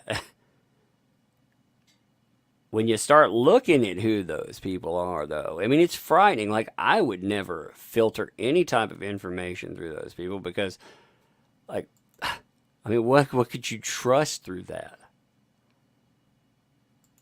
It's just, like I said, it's astounding when you get down to it. I'm closing a couple of pictures here. I got like 1,000 open. I mean, it makes you, it makes you wonder, like, what's the point in all of that? And of course, the point in all of that is damage control. If you look at some other names too, so there's another name, one of the outlets that has been truly damage controlling for Amber Heard recently has been Variety. Variety, I mean, they have been going hard trying to damage control, trying to make sure that that certain Aquaman starlet, all of their needs are met. Now, what's amazing about that is when you look at that list of people, one of the people that's on there, the Amber Heard IT. Here, let me pull this up so I make sure. I want to show you this screenshot again to make sure that I absolutely link the two. Because again, remember, the person speaking, that person is photographed everywhere with Amber Heard. You see this person right here, Amber Heard IT. Okay, Variety, again, who has been doing major damage control for Amber Heard. Look who they follow, which I thought that this was really interesting, considering we're talking about a nobody account, right? It's just an account that goes out and does damage control all the time for Amber Heard. They're followed by Variety. Huh. A very strange spider web we're reefing here, isn't it? I mean, it's crazy stuff when you get down to it. I mean, when you look at the networks that have been doing damage control, the people that have been doing damage control, again, at the end of the day with all of that stuff, like I said, it's insane to see all of the connection here. And this stuff is very much connected. DJ, thanks for the 2 there. Sorry, I may keep up the good whoop. Sorry. I missed the first one there. Yay, thanks for the 10 first. I don't know if you've ever heard this from anyone, but you have to be one of the very few YouTubers who I consider a true blue hero. So thanks for all you do and keep up the good fight. And then you correct and you said, you know, I meant to keep up the good work, not for. I understood what you were saying there too. I appreciate that. You know, here's the thing with all of this. The difference that distinguishes, say, me picking up a microphone and you picking up the microphone, there's not a lot. I spent a year getting used to the microphone. You know, I speak to clientele a lot, so I know I know a lot about speaking to people. But besides that, the difference, the reason I think people like maybe myself and other YouTubers out there resonate with folks is because we're the same. We are absolutely the same. I was fortunate to be a person that picked up the microphone and people backed me. When I picked up the microphone and I wanted to talk about something, you know what I wanted to talk about first? I wanted to talk about consumer advocacy. I wanted to talk about comic books. That's what I started out with. You know, treating your consumer fairly. And I still talk about that. What happened after, in about 2019, I saw the Vic Mignogna stuff start up right at the beginning. And when that started, I saw the insanity that this listen and believe culture and the Vic Mignogna stuff. If you want to know how insane it is, and this is a roadmap to what we're seeing here, in that they had planned on having a cancellation a week. There was a document that was created. If you don't know who Vic Mignogna is, first of all, he is probably one of the biggest dub actors out there. You know, if you watch Dragon Ball Z, you hear the American dub. That guy that was attached to that and so many other things, he was canceled by false accusations. Very much false accusations. Never been fixed. Didn't get his day in court because free speech. Could have happened to Johnny Depp too. All that would have had to happen was a judge say, oh, this is all free speech connected, and bam. It would have just fallen by the wayside. And that happens a lot. Way too often there. You don't even get to face your accuser. They destroy your life. They call you a pedo or a rapist. You get nothing out of that. Well, the one other thing there that was really telling was there was a document. They called it the Broken Staircase document. And on that were over 80 names. They had planned to cancel one person per week to keep this thing going. It would have been going for over a year. They would have just kept canceling people in a series of articles that would have spanned for over a year. It's the same thing that you saw coming out of Hollywood. You know, if you look at many of the names that have been canceled in Hollywood, you have people that 100% benefit from that. You're not just talking about the individual benefits from that, like the Amber Heards that benefit from it. You're talking about the people that benefit, like the media. The media, they continue to get stories. They continue to benefit from listen and believe. It empowers them. You know, they never have to give up power. They get to pretend that they're advocating for something. It's the perfect feeding frenzy. It makes them important. The lie always puts them on top, and it makes them powerful. I saw that, and that disturbed me. And then the Johnny Depp stuff just continues it. So that could be any of us. I'm sure all of us have seen stuff like that. But I'm fortunate that you folks tune in. You keep the channel running. You let me talk about what I want. You back projects when I want to do them. I mean, you make it fun. I burn out, and I hit wall. Like, I've hit the wall with this case 4 times, I would say, hard. I thought, man, I'm going to stop covering this crap because it gets on my nerves. These people get on my nerves, you know, or just something comes up and I think, oh, but it reminds me, one of the things I like about live streaming is that I get on here and I talk to regular people. I talk to you folks about what goes on, and it puts me in a good mood about it. It reminds me of why I do that, because there are a lot of people out there and we all need to unite our voices. And we need to say something and loudly, and that's what we've been doing. Like I said, I appreciate that. You know, so when you say, "Hey," that I appreciate it, but you folks are the real heroes in that, because you build these things. Again, this channel is 150,000 people strong. I mean, that's nothing to scoff at. Now, if we look at that list again, going back to that, there are a lot of names on it. And a lot of those names, I mean, you have names that, interestingly, I remember when Amber Heard was taking aim at people that she thought were Johnny Depp supporters. And when she was doing that, I mean, they would have, like, they were talking about how you could tell that somebody, like, they called themselves, say, Depp fan, that would make them fake. Okay, well, what about Heard Stan? That's not a fake person. By their own standard, that's not a human being. That's a bot. You know, which I think is funny. By their own standards that they set down in their counterclaim. Remember, they dropped that too. You know, That should also say something about the companies. By the way, when we talk about replacements with companies, I think that this is a thing that you need to remember. Warner Brothers, they weren't okay with her destroying Aquaman, but they were okay with her denouncing 2 million people as bots when they signed petitions toward Warner Brothers. They backed the idea that it was bot controlled signature and on. And beyond that, they denounced those folks, and they were going to stand silent while Amber Heard doxed people for speaking out. They were speaking out about Warner Brothers products and Warner Brothers actions.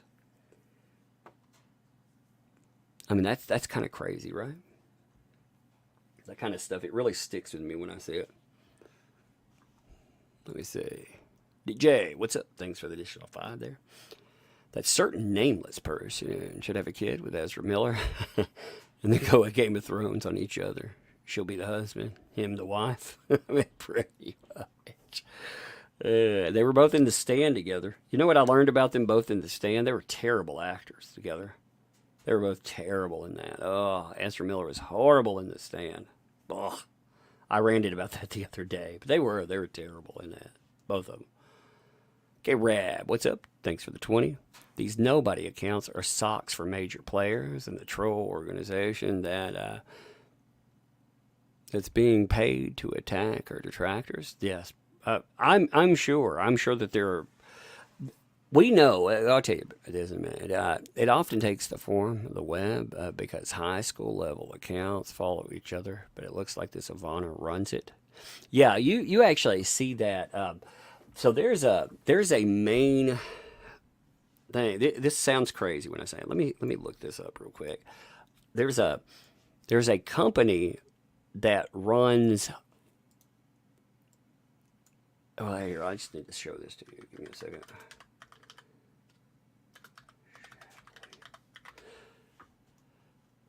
Let me see if I can find it. I think it's Weber Shackley. There's a company out there that runs social media damage control.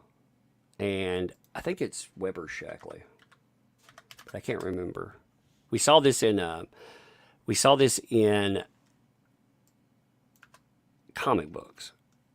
Again, maybe somebody else could remember that. But I think it was Weber Shackley. There was this thing, I think it's called Firebell, if I'm not mistaken. I would need to look this up again. But regardless, it was damage control via social media. And in the damage control that they were doing, you had plans on how to run mis or disinformation campaigns. And you would have players that would come from industry. You would have players that would come from that side of things. Again, they would all come together and they would do, again, paid damage control like you're talking about. And it sounds so conspiratorial, but it was a real thing, a very much a real thing. Like when I saw it, I was like, that has to be fake, you know? And it wasn't. I'm looking to see if I can find it really quickly. Again, I think it's called Firebell, though. I'm trying to. There's a specific comic pro that was that was one of the chair people for that company, and when they were doing damage control, again, it gives you an idea of how insane some of this stuff is. Because you think when you look at these folks that they're just nuts. And there are a few nut jobs out there too. I mean, there are some that are absolutely just crazy people, and they're linked into the rank and file here. But for every just crazy person that you see, you have people that are obviously, some of these people too, they're giving back pats and they're rewarded for the damage control that they do. You just have normal crazies that are out there. But beyond that, again, I very much think that anyone can try on the outfit, as it were. I could be anyone, and if you didn't know my voice or anything, I could be absolutely anyone that was there. In fact, I got accused early on of being one of Johnny Depp's lawyers, running a sock account, which I thought was really funny considering I already had my identity and stuff out there, but these folks didn't know it. But they were saying, oh no, this has to be one of Johnny Depp's. It has to be one of his lawyers because you know stuff about the case. Therefore, I thought that was really funny too. So apparently, like knowing stuff about the case means that you're one of the opposition. You're hiding there. Does that say more about the person making the claims?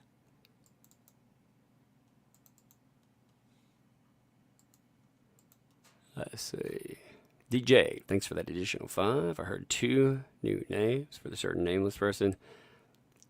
Ambi Hard and Twatzilla. Ooh. Actually, I heard one. I liked Amanda Heard. The media, they keep talking about how she's a $10 million personality. Let me see. Amanda Heard. Let me see if I can find that. Johnny Depp. What's funny is if you look up Amanda Heard, it actually switches you to Amber Heard. But a lot of these places will talk about how important she is as an actress, and they'll call her Amanda Heard. They're like, "Yeah, this is Amanda Heard." And I think that's hilarious because they can't remember who she is. If you notice, if you look up Amber Heard right now too, for articles, give me 1 second. I'm going to show you this here as well. If you look up Amber Heard right now for articles, like they can't keep this trial quiet. It's creepy still too because they quote Amber Heard. Oh, that's interesting. We'll have a story tomorrow to talk about, apparently.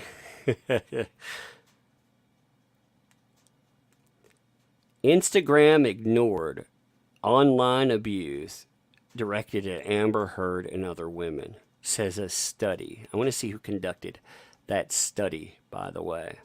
The Council for Countering Digital Hate. Man, this is a bunch of bullshit.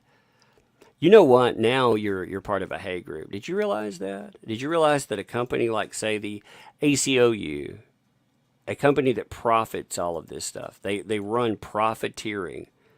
They'll run something. Instagram ignored online abuse directed at Amber. You know what's crazy? These assholes flacked my channel over 9 times. Does that count as online hate? Of course not, because I'm not female. It doesn't matter. I don't have the right narrative. If I were defending Amber Heard, it might count. If I were female, it might count. But it doesn't count when they try to shut my shit down 9 freaking times. They struck my stuff. And how many other times did they try? They've tried hundreds and hundreds of times. It didn't count when they flagged. I counted over 5,000 Twitter messages that they flagged. I have like sheets of flagged messages where they tried using German VPNs to get me knocked offline. Does that count as harassment? Of course not. You know what counts as harassment? Again, you know what really pisses me off about articles like this? A person like Amber Heard can go out, ruin somebody's life, ruin it, and that doesn't count as harassment. You go out, you make statements about how somebody just randomly raped you, about how they sexually abused you, how they beat you, even though there's evidence that never happened. That's not harassment. That's not abuse. That's what disgusts me with the media. That's why I say flush them all. Flush every damn one of them. because every one of them is this. At the end of the day, they're going to pull out some buzzword, and what they do with this right here is they try to silence you.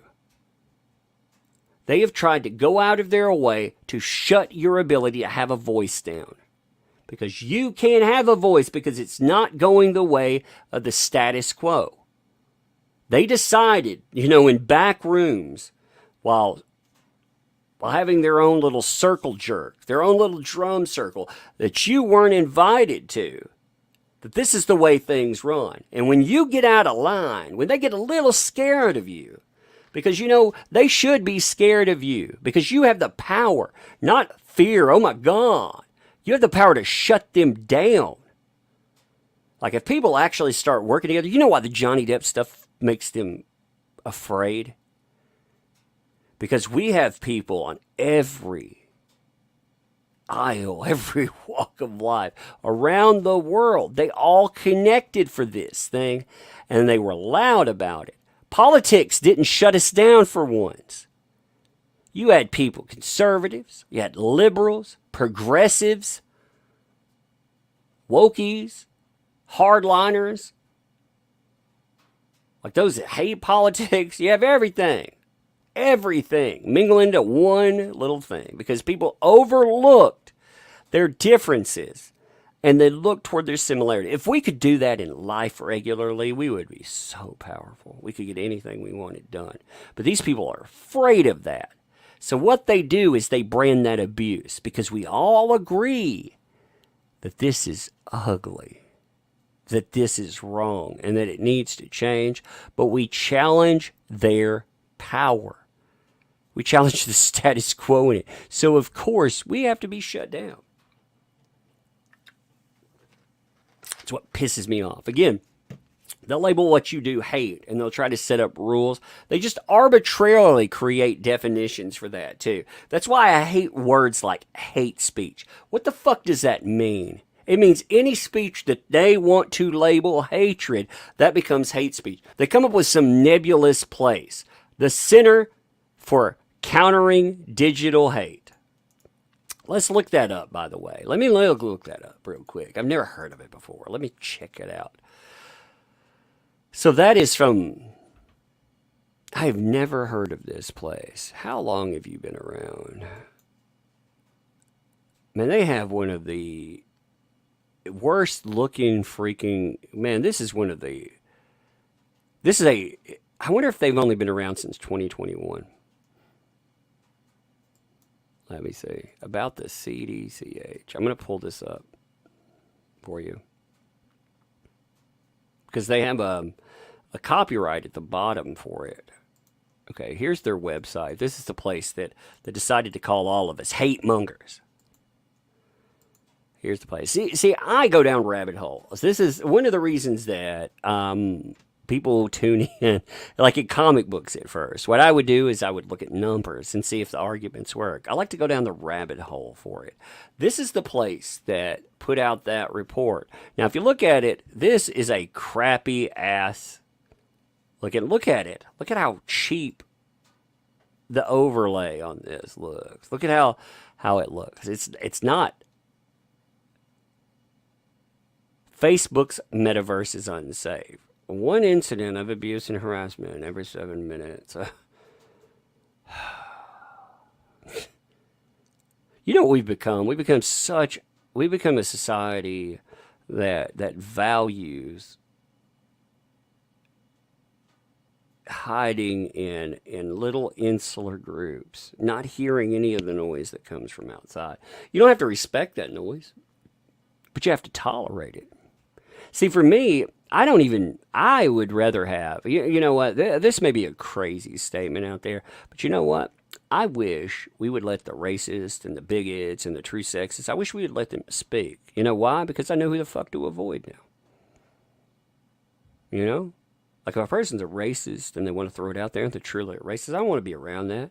You don't want to be around that. You don't want to be around that period. And you especially don't want to be around that if they hate you for whatever thing that it, and I want to see it. I want to know that it's there. Like when we sanitize this, we give this illusion that we somehow defeated it. How did we defeat it? Do you think we defeated it because we told people they can't say it anymore? Do you think you changed their mind somehow in some way that you banished those people? No. They're still there. Let them speak it. That way we can freaking avoid them. Again, you know how we defeated things like the Ku Klux Klan? I'm from the U.S. South. They were born here. You know how we defeated them? We mocked them relentlessly. We let them. We let them have rallies because you get a bunch of stupid, fat, repugnant, like undereducated rednecks running around. And you come out and you mock them and you deride them and you treat them like the trash that they are.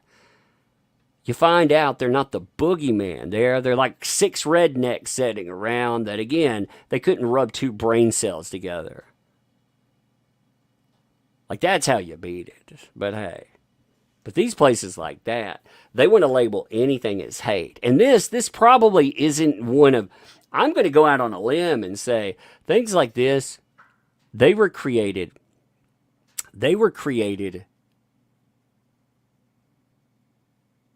to ban people that they don't want to have a voice. That's all it was. It's not there to be naive. This is there to do damage control. Because again, if you get a little bit of that power in the hands of the people might actually change it. Again, you've already changed the media by changing the channel, by turning these places off. But you know what? They still get government subsidies. They get all types of money behind the scenes. They get them from private donors. They get that money from donations. They don't get it for their work. Like, that's how these places continue to work. And this is some place getting some kind of grant money. I'm sure they're probably connected. Like, this looks like some puppet organization that was created by, I don't know, some place like the ACLU, so they could do hit pieces to keep you in place. Their study, though. Oh, let's see. They have a study there. So here's their study. Their study is called Hidden Hate, How Instagram Fails to Act on 9 in 10 Reports of Misogyny in DMs. So that's, holy shit.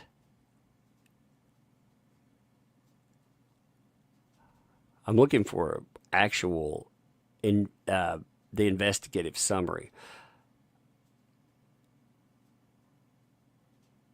Oh my God. You would be shocked. Like, some of the stuff. Oh, look, here's Amber Heard. All right, here. I'm going to pull this up. I found this study. I had to show you this. Took me a minute. I had to find this study. These people. All right, so this is the thing. I got to roll it up here. Give me a minute. It's called Hidden Hate, How Instagram Fails to Act on 9 in 10 Reports of Misogyny in DMs, with participation by soon be, very soon. I've posted some of the letters that I get from people. You know, I make a joke about them. And I hate to tell you, but that's the internet. The internet, the beautiful thing about the internet is that anybody can do whatever. I don't care if you write me some hateful, repugnant shit. If you bring it in my real life, you may get hurt. But, you know, if you're going to tell me, like, you know, die in a trash fire, whoopee, you know, what do I care? But anyway, this goes through. So if we roll through, we have our introduction.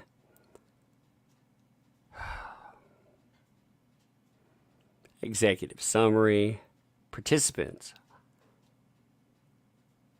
Amber Heard is an actress and activist.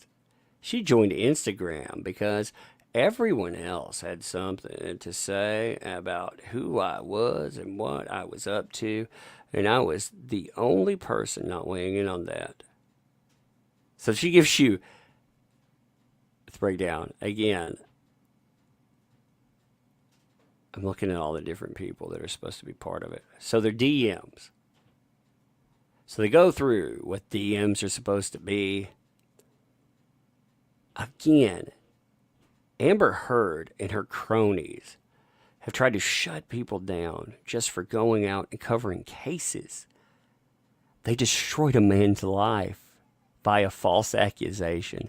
And this is the kind of this is the kind of thing that excuses that behavior, because it tries to move the goalpost.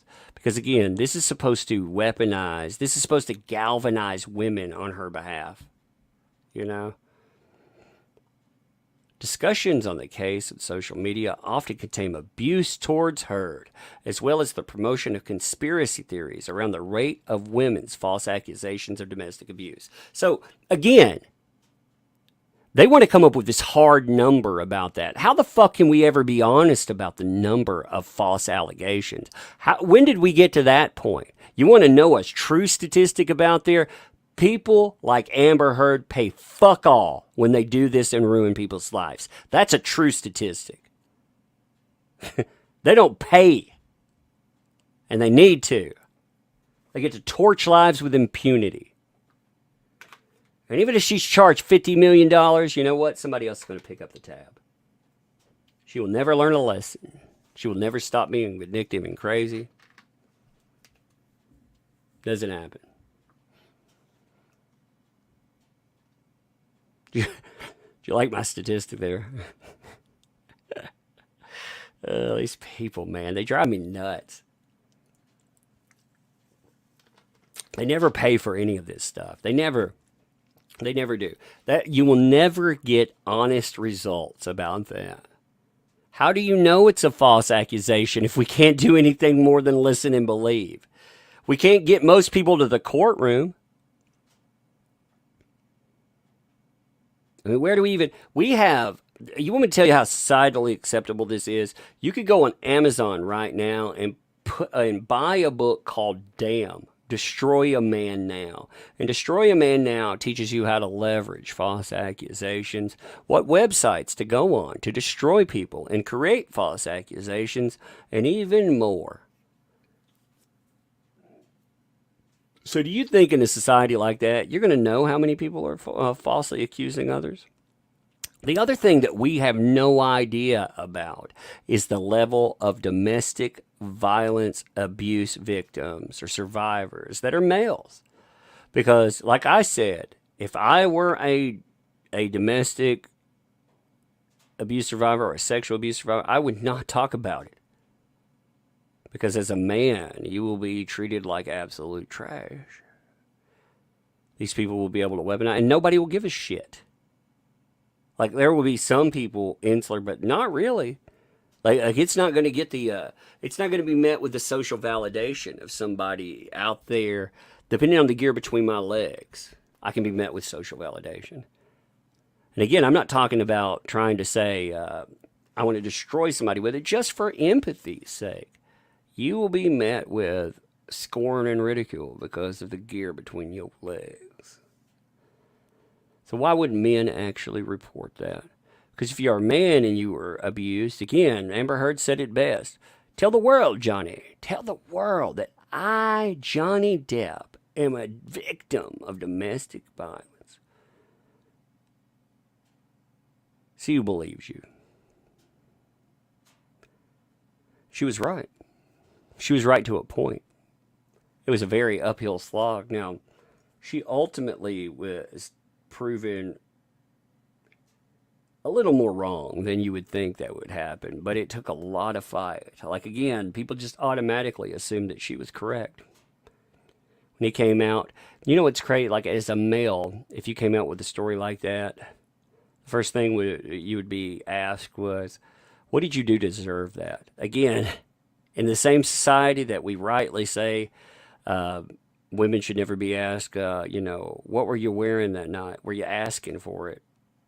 You can ask a man if you were asking for it. It's wrong. Wrong is wrong. Anyway. Kat, thanks for the 5 there. Appreciate that. No statement, but plenty of statement. Thank you for that. Thank you for the backing. Now, I want to play something for you. It's going to have a lot of profanity in it. It's going to be lots of profanity. It's going to come from my mouth. But I want to play this for you because it's interesting. It's about 2 minutes and 51 seconds long. I'm going to give you a little background on it first, okay? So, not too long ago, I was on Comic Artist Pro Seeker's channel, Ethan Van Sciver's channel, and this guy came on. Now, this guy, there was an argument about this absolute crazy person that has made false police reports and done other repugnant shit toward us in our community, right? Well, this guy comes on, and this guy has done shitty things too. He he did things like he told my wife she should kill herself.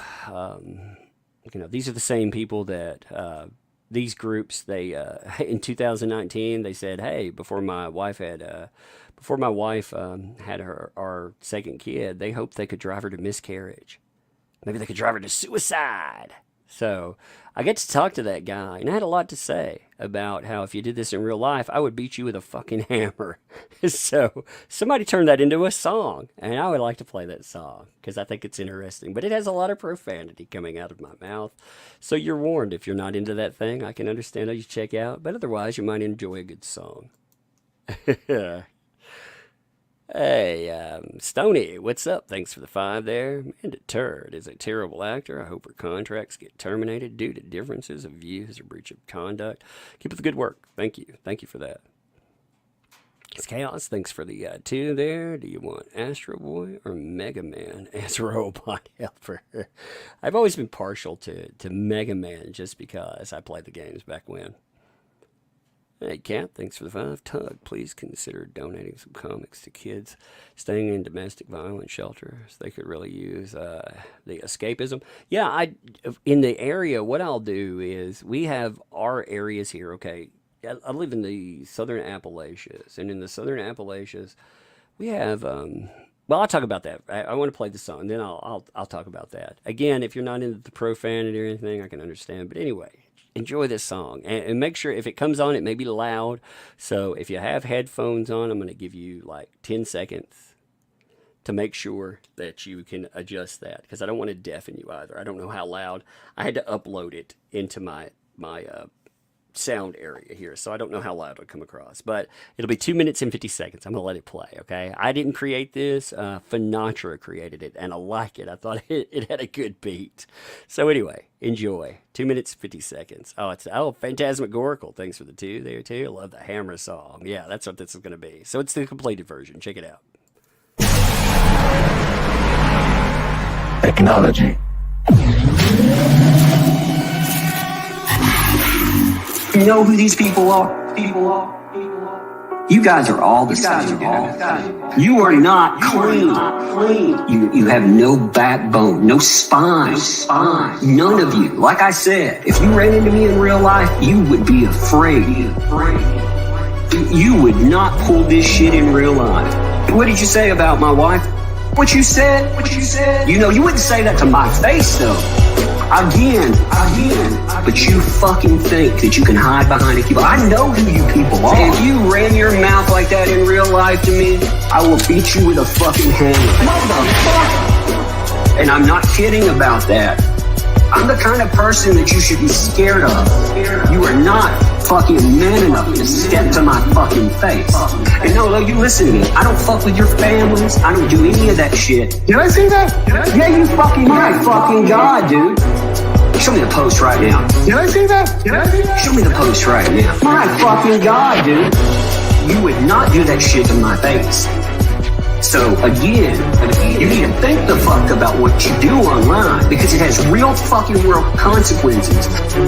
That's the thing. I'm a better person than you because I don't come to your home. So I'm a better person than you. You people know that I care about my family, so you think that's my weak spot. My weak spot is my temper. I will beat you with a fucking hammer. Motherfucker! Think you're a big man? That's what you people don't understand. Internet crosses over into real life, bud. And when you guys cross over into my fucking real life, you expect me to sit here and be calm and fucking just take it. And I'm telling you, the only reason that something hasn't happened with that shit is because I will beat you with a fucking hammer. Motherfucker! Think you're a big man? You know, no, you ran your fucking mouth. You're like a punk bitch. You're just a punk bitch. You're just a punk bitch. Dude, you came on here running your goddamn mouth. Punk bitch, you're a bitch. Punk bitch, my fucking God, dude. And I'm telling you right now that you're a bitch. Hey, I'm serious, man. I'm serious. Like, if you were to step to me in real life like that, I would fucking beat you with a hammer. That is some G shit, son. You're fucking G.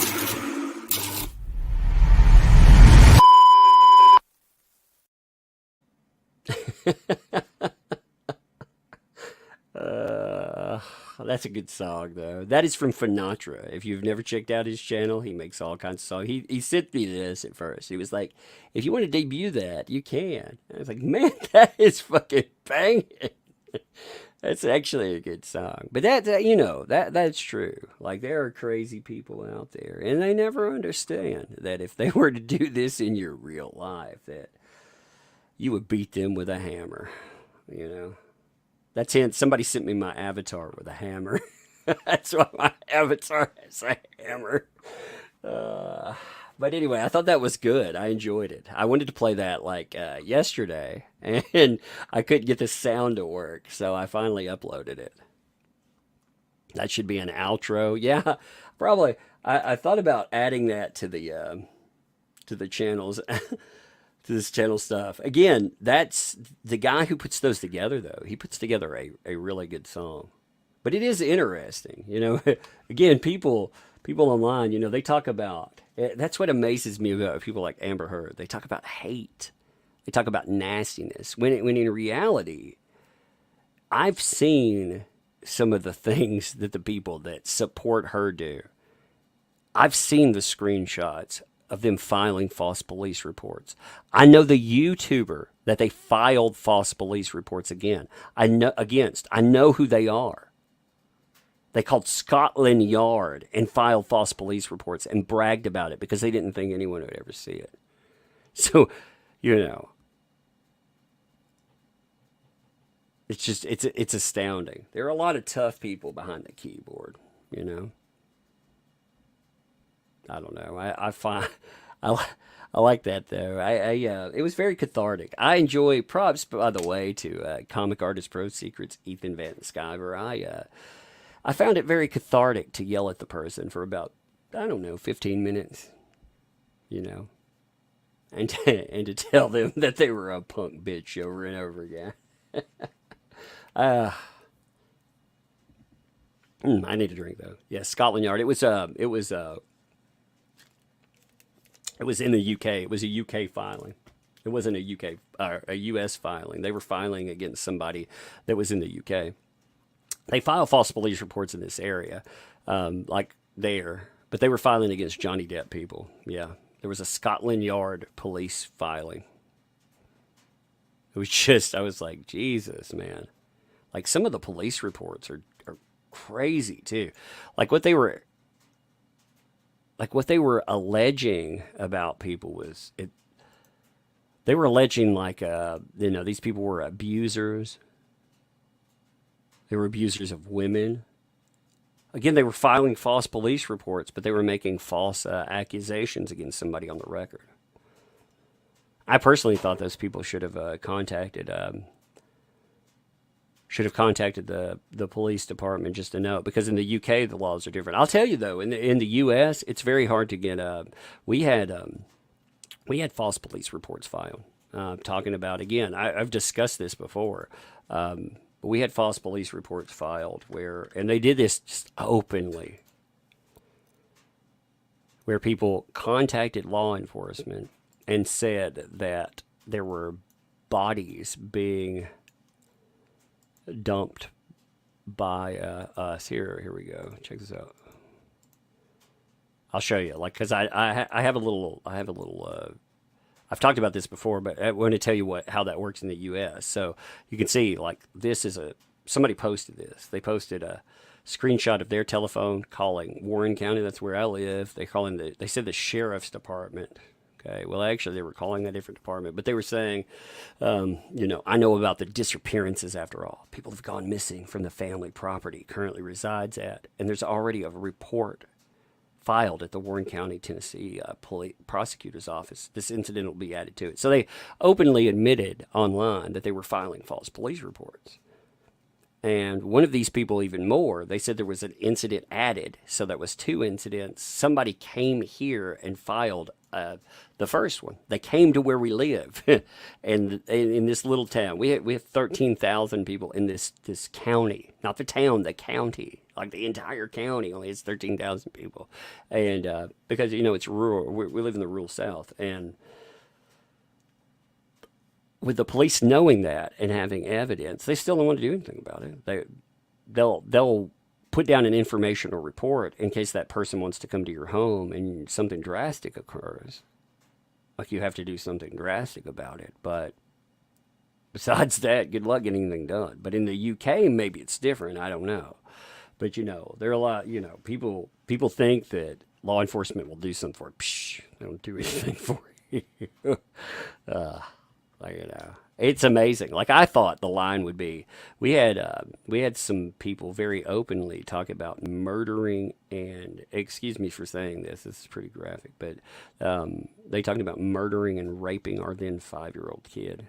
And you would think somebody would want to do something about that, but no, they didn't care either. There's no organization. You just get run around. Depending if you live in like maybe Washington DC or something, maybe you could do something, but not in a place like this. No, not really. Like I said, in the UK, maybe you could do something. And for these people that were filing false police reports behind the scenes, saying that these people were doing the most horrific shit ever, and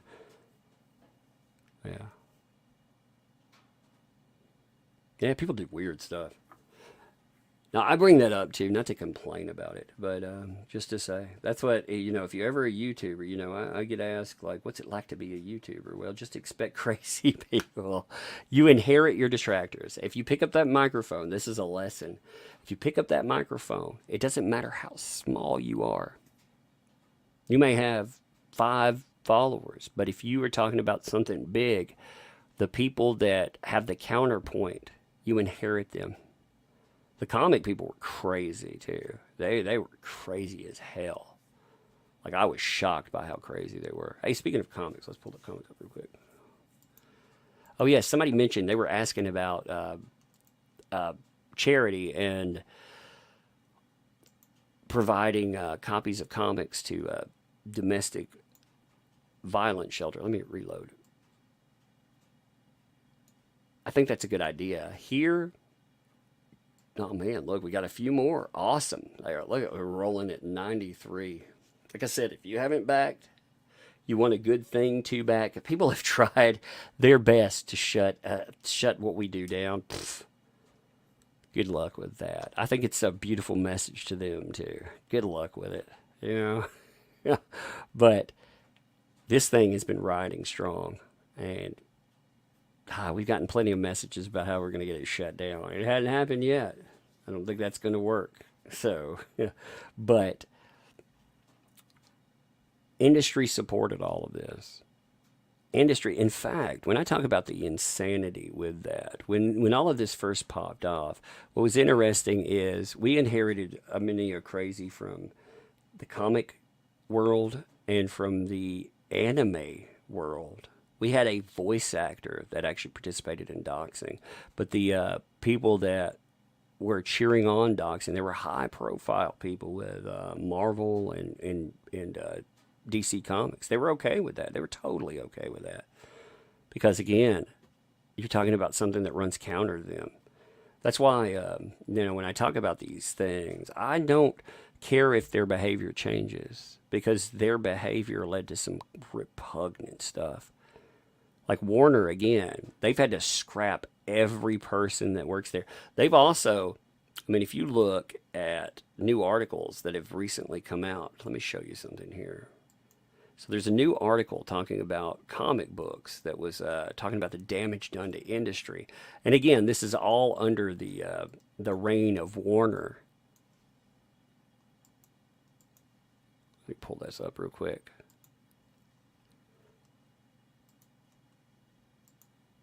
Here we go. So this is about when Discovery taking over. Discovery will soon own comic giant. Give me a second. Comic giant DC. Industry insiders say it can't be any worse than in the AT&T era.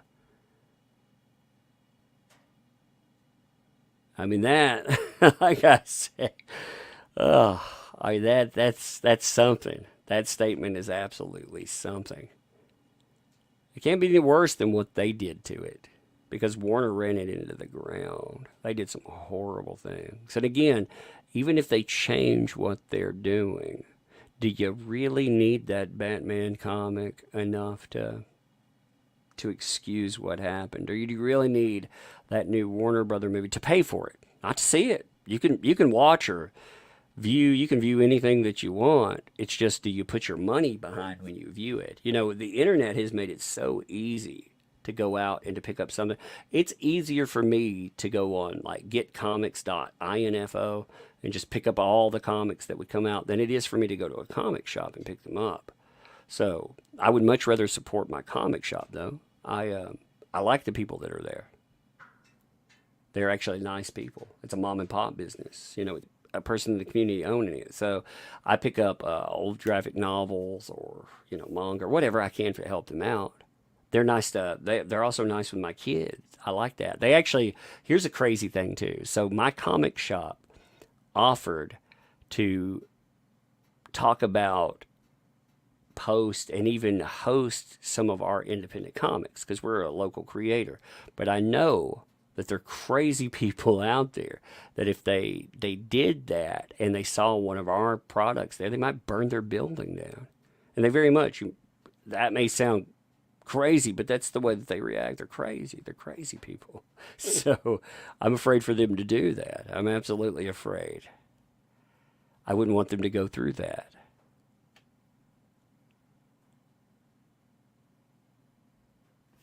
But yeah, that they trashed an entire industry. And that's what we talk about with alternatives. But it isn't just the behavior there, it's the behavior period.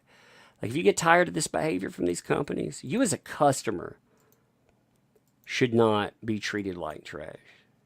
And that shouldn't, I shouldn't even have to say that. I shouldn't, there should be no world where I have to say that. Let me refresh while I'm talking. There's no world, though, that I should have to say that. Wow, look at that. Again, they want to help us roll. Like, we're rolling to six figures. We may get there. You never know. You know, you get a huge surge on the last day. But, again, we may roll there. You know, the more, like, and again, if you want to help, we appreciate it. We do. The one thing that you will not get from us, one thing you will get from us, you'll get a good product. The one thing you won't get from us is I won't treat you like crap. If you hated it, you're like, oh, well, you know, I didn't like it.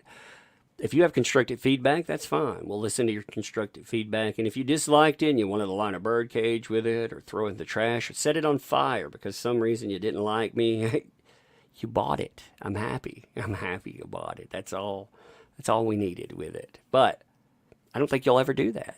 I think you'll actually very much like what we provide here.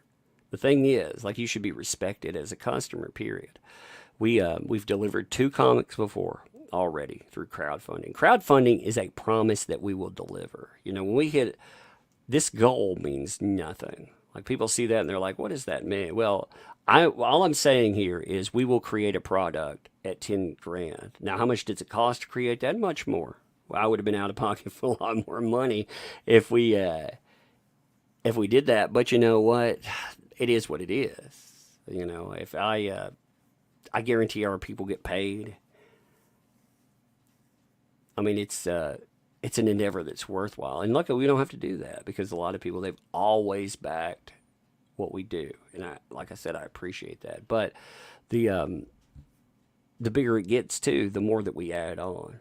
Like I said, if you picked up a comic at one time when we started out, you would have gotten a comic and a free card. Now, if you have that same comic that you picked up from Go, you would have a comic and 3 cards added to it, a postcard, a sticker, and if it makes it to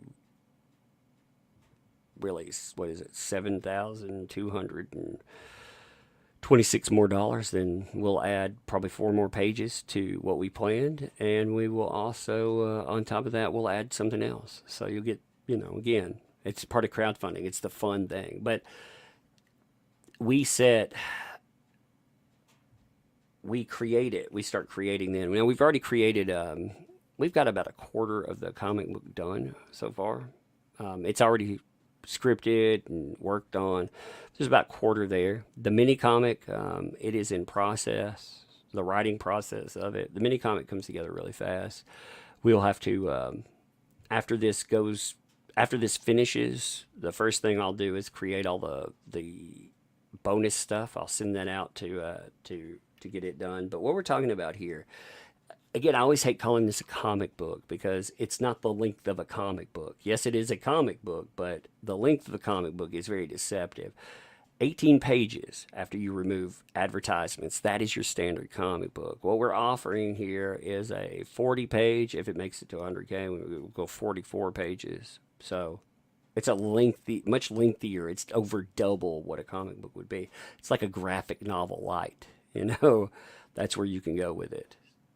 That explains, like, with the pricing point. Also, we don't have the ability to mass produce. We don't like DC or something. They mass produce, and they use the crappiest quality stuff that you have ever seen. My comic book shop owner was talking to me the other day, and he was like, "Hey, come over here and look at these Marvel comics that have just come out."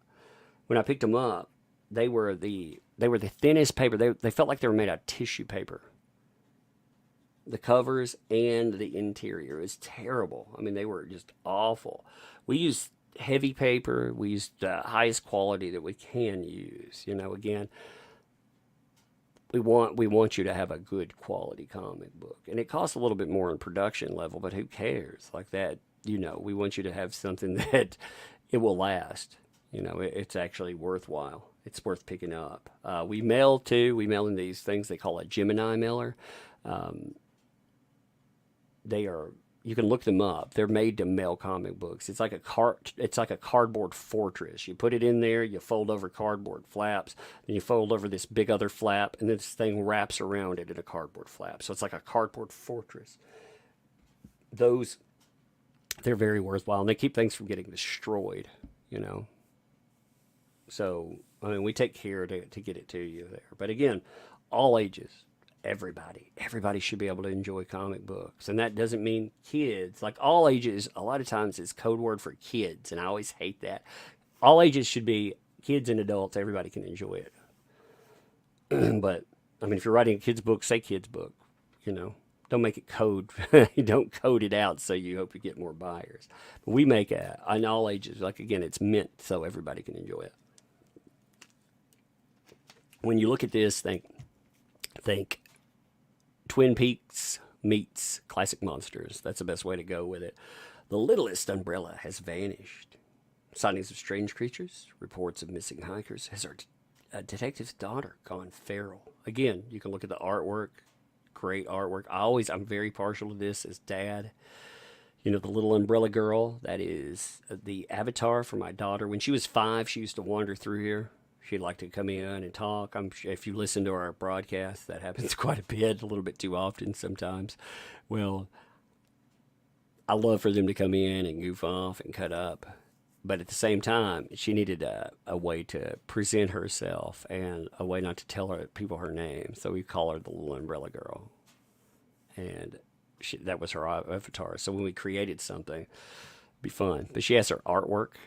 And that's hers. She made that, and it's been worked into a cover. So you get a high quality cover with S.K. Bennett. He's he's everything on that. You have people that claim they're everything on something. Yeah, he's line art, he's colors, he's letters. He's great at it. And you could see examples. This was our first comic book. This actually had a different style back when, different team. Great comic book.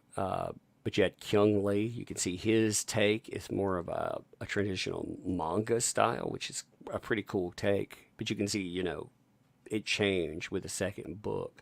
We have S.K. Bennett on the helm here. And you'll notice, like, the art doesn't change in quality from the covers. Like Marvel, DC, they pull this bad joke where they do that. And that doesn't change. We have a mini comic that it's attached to. Here's our, if you want to see the quality of comic book pages, you want to see some of the cards that are free too, they're attached. Here's the mini comic though, the last one that was made, Night of the Baby Umbrella Girl. The new one will have the same team on it. Let me go up here.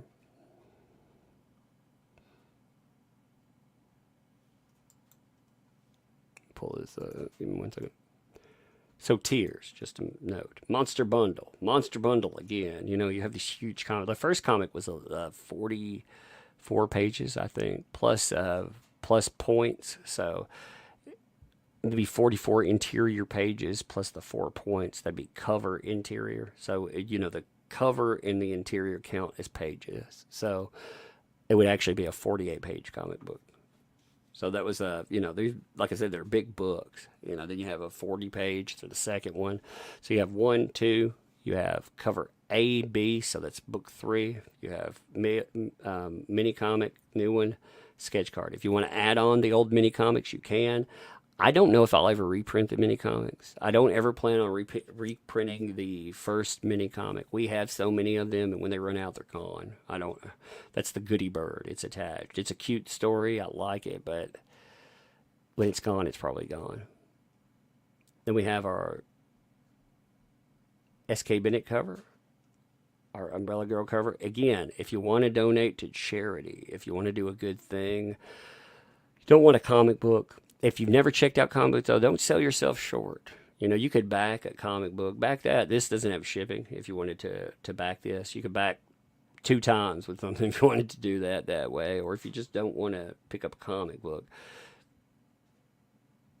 you donate a comic. That goes to kids. And we will meet that. We'll match it. We'll donate another. And we'll use it. We'll meet all local need that we can find first, and then we'll take it out from there. The first thing I want to do is take it to a children's hospital. Kids there, they need something bright. They need something good.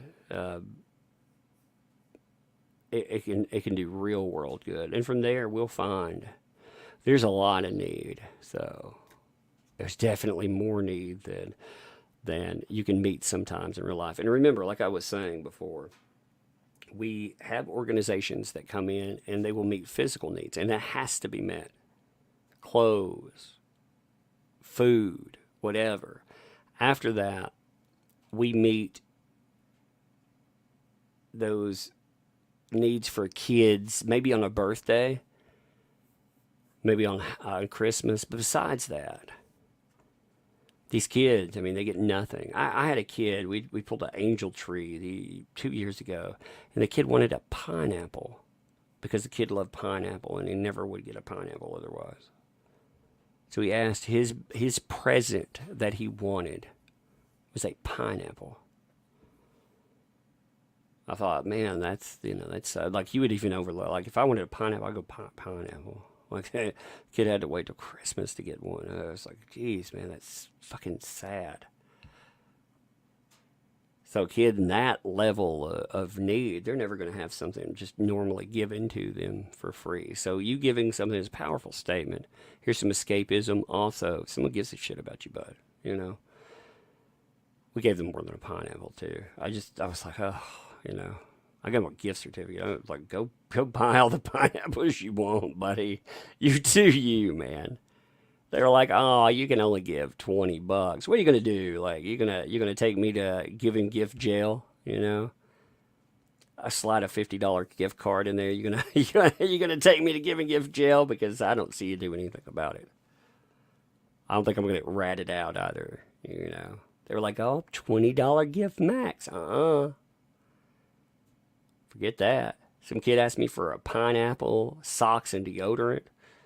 I think that was on the thing. They wanted socks. They wanted new socks, a specific type of deodorant, and a pineapple. That was their request. You know? And they wrote in like a little note. You know? They had a little note in the thing. And it was like a Dear Santa thing. You know, Dear Santa, I need new socks. I need some deodorant. And I really love pineapple. I was like, oh. So again, you slip that, I remember like, they were like, $20 gift max. Like, well, I'm dyslexic. I thought that said 50, my bad. That 20, I read the two upside down. Sorry about that. But anyway, that makes good need. Like I said, 3 books. 1, 2, and 3 if you want to get those. You missed them, and that's all. You have a black and white bundle. If you want going into black and white, you want to get all of that. Bam, you get the monster black and white and color. That's awesome. If you're going to go for something like that, though, get drawn into the book. We'll draw you into the book. You'll be drawn into the villains area. You'll be part of the captive audience. Only 8 people are left. We've sold almost every drawn in. You can see them. They're disappearing. We have masks. I already sold the first one out of the year. Just when a person gets in, I'm sure they'll pick it up. So there'll be 4 of those left. They're cool. They're going to be part of our story. You ever ask why there's no face? Maybe there's an answer. We make masks for each endeavor. They're limited. They're signed, numbered, and the masks they're nice. They're a nice item. We're selling them for a pretty good price on that. And we have our artwork. Again, like these tiers, they come with this thing. So you're getting your mask for $100, which is 1 out of 5 plus. Again, it'll come in. These are still a work in progress. You can see the design. These will be cut out. They'll be reddened and you'll be colored. But it gives you an idea of where we are right now with it. Eclipse Warlord, thanks for the 2. After your 5th mini comic, you can do a collection. That's true too. Philip Booty, thanks for the 2. How do I get more than 1 donate to kids at once? If you want to write me and tell me how many you want to do, I will make you a tier. And here's the way Indiegogo works. Like you can either do it repeatedly. See, Indiegogo won't let you. This is a big flaw in any of the backer sites. They won't let you back a tier multiple times one time. Like you have to go in and out. So if you're wanting to back it multiple times, write me at granularheaven@gmail.com. Just write me. I will make a tier. I will send you a link to it, and you can back that. And that way, I did that. Somebody wanted 100, for example. Like there was somebody who wanted back 100. And I made them a tier, and it makes it a lot easier. So if you're wanting to do that again, just write me on there. You can write me right now, and I'll do it, and I'll send you over a link to it. And you'll be the only person that can see it. So, it'll be your customized tier. If anybody wants to do that, if you're wanting to. If you're backing like 2, I mean, you could, but if you're backing more, especially, you want to run that up. Like I said, that Indiegogo is not a good setup for any of the crowd. I don't even just mean Indiegogo. I mean like Kickstarter and stuff. They don't allow you to back like 15, 20, 30. It sucks. You can't push the button over and over again and make it easy. But I will make it easy for you. Like I said, I'll make you the tiers. All they are is like a setup behind the scenes. You have a little thing I can set up, and I can just stick a card in there real quick and write it out. It's pretty fast. It takes me 3 minutes to do, if that. So if you want to do that. But yeah, the comic books, again, I think are a worthwhile endeavor.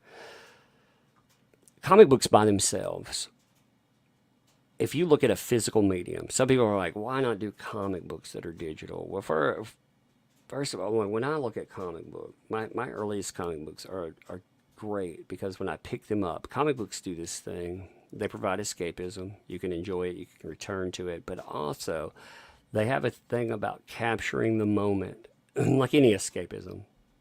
If you have a physical thing, you pick it up, it's going to capture the moment there. What I mean is it has the ghosts of that moment. Like my early comics have my grandparents attached to them. I love that about that. It has something. And even in the worst moments, if I have time for escapism and I sit down, I tell you, like looking at the escapism, I don't remember the bad moment that was then. I remember the good things that were attached. Because things, it's strange. There are a few situations that are horrible, but in life, the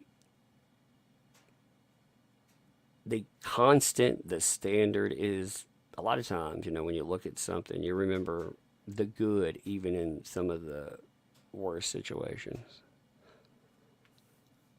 Or you remember, there was good around in those situations is what I mean. Not the good from the worst, but you know what I'm saying. So I like having a physical copy. That's why we deal in physical copies, because I like them. I like the experience of a physical copy. But I like the idea. Again, we were told at one time we could make more if we do like action oriented or something. Maybe that's true. But it's really fulfilling to be able to go out, create something that attaches to, again, my entire family is attached to this. When I look at it, I have the little umbrella girl, the baby umbrella girl. They're both there. My littlest one sees pictures. She's 2. She sees pictures of the baby umbrella girl and stuff. And she knows that's her. She'll use her name. She'll say my and then her real name, And it's funny. Oh, that's my, and then she'll use her real name. So it's kind of cool to see a 2-year-old identify there, identify her character in something, and then seeing, like the 8-year-old, she tells people, I got a secret identity. And mom, like I said, mom writes the mini comic. So the LOL sign, that's Lola. She writes the mini comic. So again, we've turned it into a family entertainment project. It's for, like I said, it's for everyone, and it's really it involves the whole family. My wife does a lot of the fulfillment stuff too. The only people that will ever see your information, by the way, there is only one set of people that have access to that, and they are in this home. That's why I don't use. There are fulfillment centers out there. If you didn't entrust a fulfillment center with your information. You trusted me. So I'll keep up with your information. Safeguarded. That is paramount. Keeping your information safe. And we don't have access to any bank or anything like that. I'm just talking about your shipping information and your, the name attached to it. We safeguard all of that. Again, the art team, they don't have art. They're trustworthy, great people, but we only have one set of people that have that because we're the ones that ship it. It comes out of the house. We package it ourselves. We make sure that the package is right, and if there's any problems, we make good on it. This year we had 10 really pain in the butt international shipments. Let me pull up the campaign again. I know I keep talking. Like I said, I appreciate you folks too. I really do. Like I can't say that enough. Like you have allowed this channel to talk about whatever I wanted. When I talked about comics, people supported it. When I talked about Vic Mignogna, people supported it. When I talked about Johnny Depp, people supported it. I've talked about Johnny Depp for a long time. I'm an obsessive person. Like, when you see, like when I go to Anime Matsuri, you'll be able to see my OCD because I like to wear rings, all right? I wear a ring on every finger except my middle finger because I'm obsessive. I'm obsessive compulsive. I like to do that. I have to have certain things. And, it's one of those things. And with coverage, I'm obsessive compulsive too. Let me refresh this. Oh, wow, what a jump there. Thank you, folks. Like I said, that gap there, if you run into this while we're covering Aftermath, like I said, all of you are appreciated on that. I cannot say that enough. When we hit 100K, and we will hit that, starting at 750, just to note this, it's starting at 750 backers. Every 50 backers, a random item, like a good item, like a sketch card that's an original, That means not, you get a card that's there, that's made, but you may have an original one, like you have the card made by the person themselves. It's added in to a random backer. So I'll number generate a random backer, and I'll send that along with your package. So it's 750, 800, 850, 900, 950, and so on, every 50 backers. So there's a bunch of those in there. At 1,000 something, there's an original page by someone I think you'll enjoy.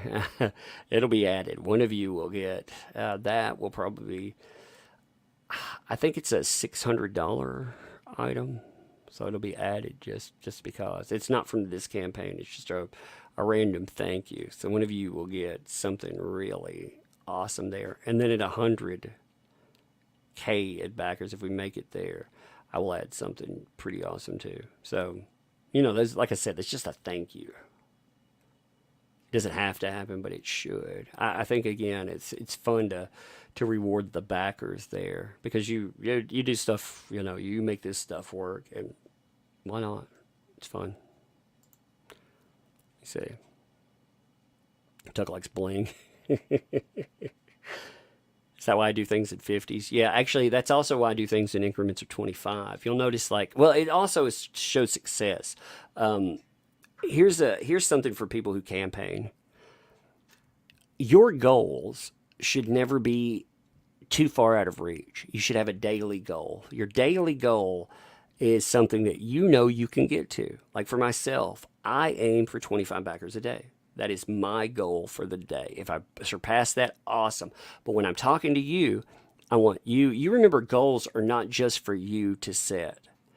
Everybody that is invested in that, they become part, they partake in that goal. So I set achievable goals. That's a therapy thing too. Yeah. Because everyone, you know, when you're setting goals, like in therapy, for example, it's the same process you do in therapy. If you're setting goals, part of goal setting is steps, achievable steps. You know, like if my goal for the day was to get out of the chair I'm sitting in and open the door across the room, well, what I would have to do is I would have to take steps there. Now, that's a literal presentation of that, but still, you know, what could steps be if you were depressed? You know, getting out of bed might be a step. You know, and again, when you're talking about a literal presentation of something like the comic book, I do it in 25s. But yes, 25s and 50s. Yeah, that's part, that's part of it. But yeah, I mean, like for myself, I think I wear, let me see, 1, 2, 3, 4, 5, 6, give me 1 second, 7, 8, 9, 10. I think I wear 10 rings. And I'll wear more if I find more, you know. It's just, you know, but it works. We all have our quirks. We all have our fun there. If, Phil the Booty, thanks for the 5. Your pineapple story hit me in the feels. About what pack to get. If I miss out on a copy myself, at least someone in need gets one. Yeah, you know, I want, like, one of the things I like, though, like Phil the Booty, is if you're picking up something, you can tell me what you think about it, too, though. Like, one of the things that makes us better at what we do is you giving feedback. I found, like, I've learned things about one of the things we try to get, we try to get better at every facet of it. I'm trying to get faster at delivery. We would be much faster if it wasn't for the beer bug. God, every time, like all 3 of our, you know, all 2 so far, and then this project is in the middle of the beer bug. I'd like a turnaround of 6 months. And maybe that's possible. We'll have to see. I give us a date. You can see the deliver by date. I don't want to hit that date. I want to deliver way before them. But, and that's through creation and everything else. But we try to get better at everything. That's part of being a professional. You know, now professionalism is strange in this YouTube thing, because all the people I work with are very professional. Like S.K. Bennett is professional to the point, like he never starts anything with anyone. He is ultra professional. He doesn't try to get involved in drama, nothing.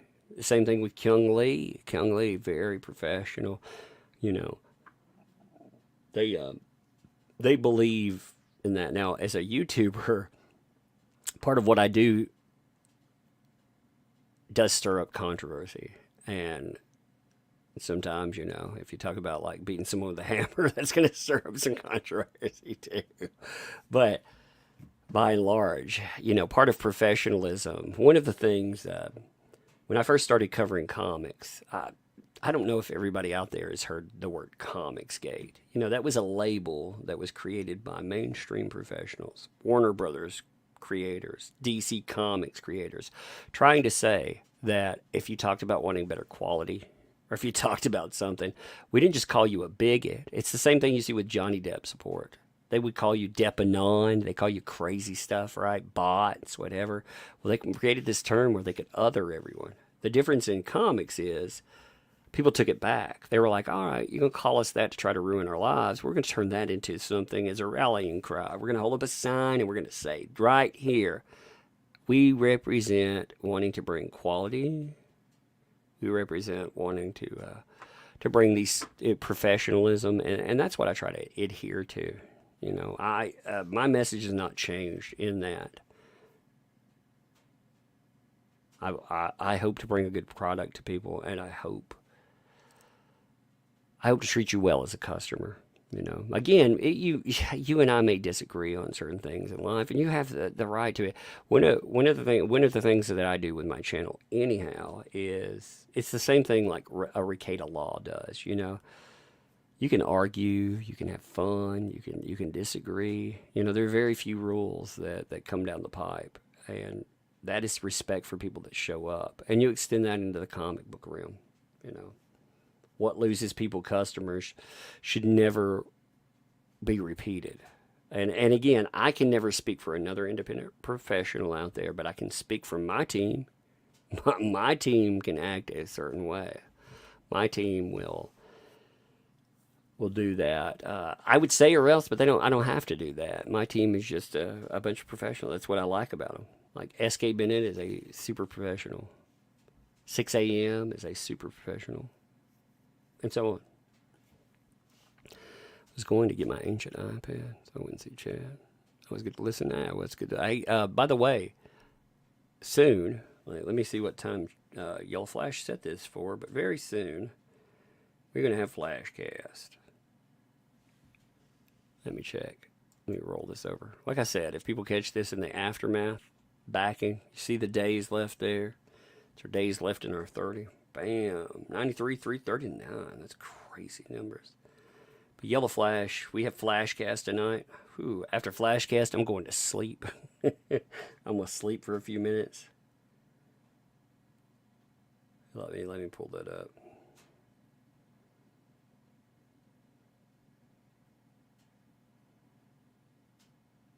Oh. Give me 1 second. I have to look at Flash's account to see what time the Flashcast comes up. If you get offended easy, Flashcast, that's up to you. But if you enjoy yourselves, if you have a good time online, you know, even if people are offensive, you'll have fun listening to us make fools of ourselves. Let me see. Dang it. YouTube has unsubscribed me from Yellow Flash again. That's why I couldn't find the live stream time. You know, I'm a member on that channel. I'm a member on that channel, and it unsubscribes me from his channel. That drives me nuts. All right, so it starts up in 37 minutes. So it'll be at 9:15. It's set for.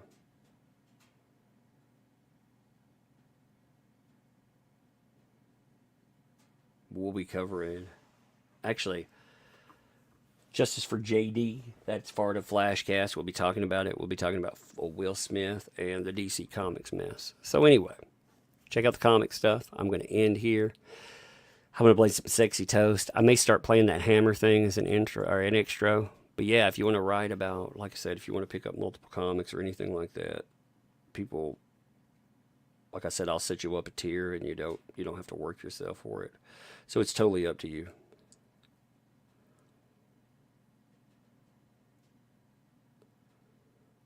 Yeah, I see something there.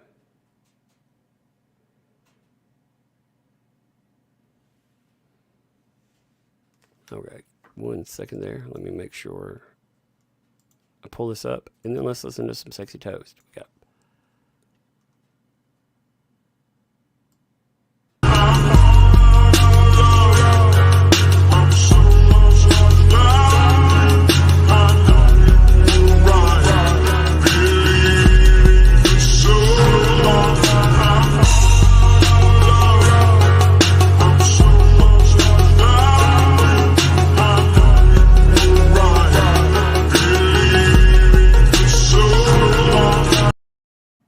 all right. So anyway, I'm going to let you go. I appreciate you. We'll probably have a live stream tomorrow, and the trial kicks off Monday. Really, it'll be an interesting one. Thanks, folks.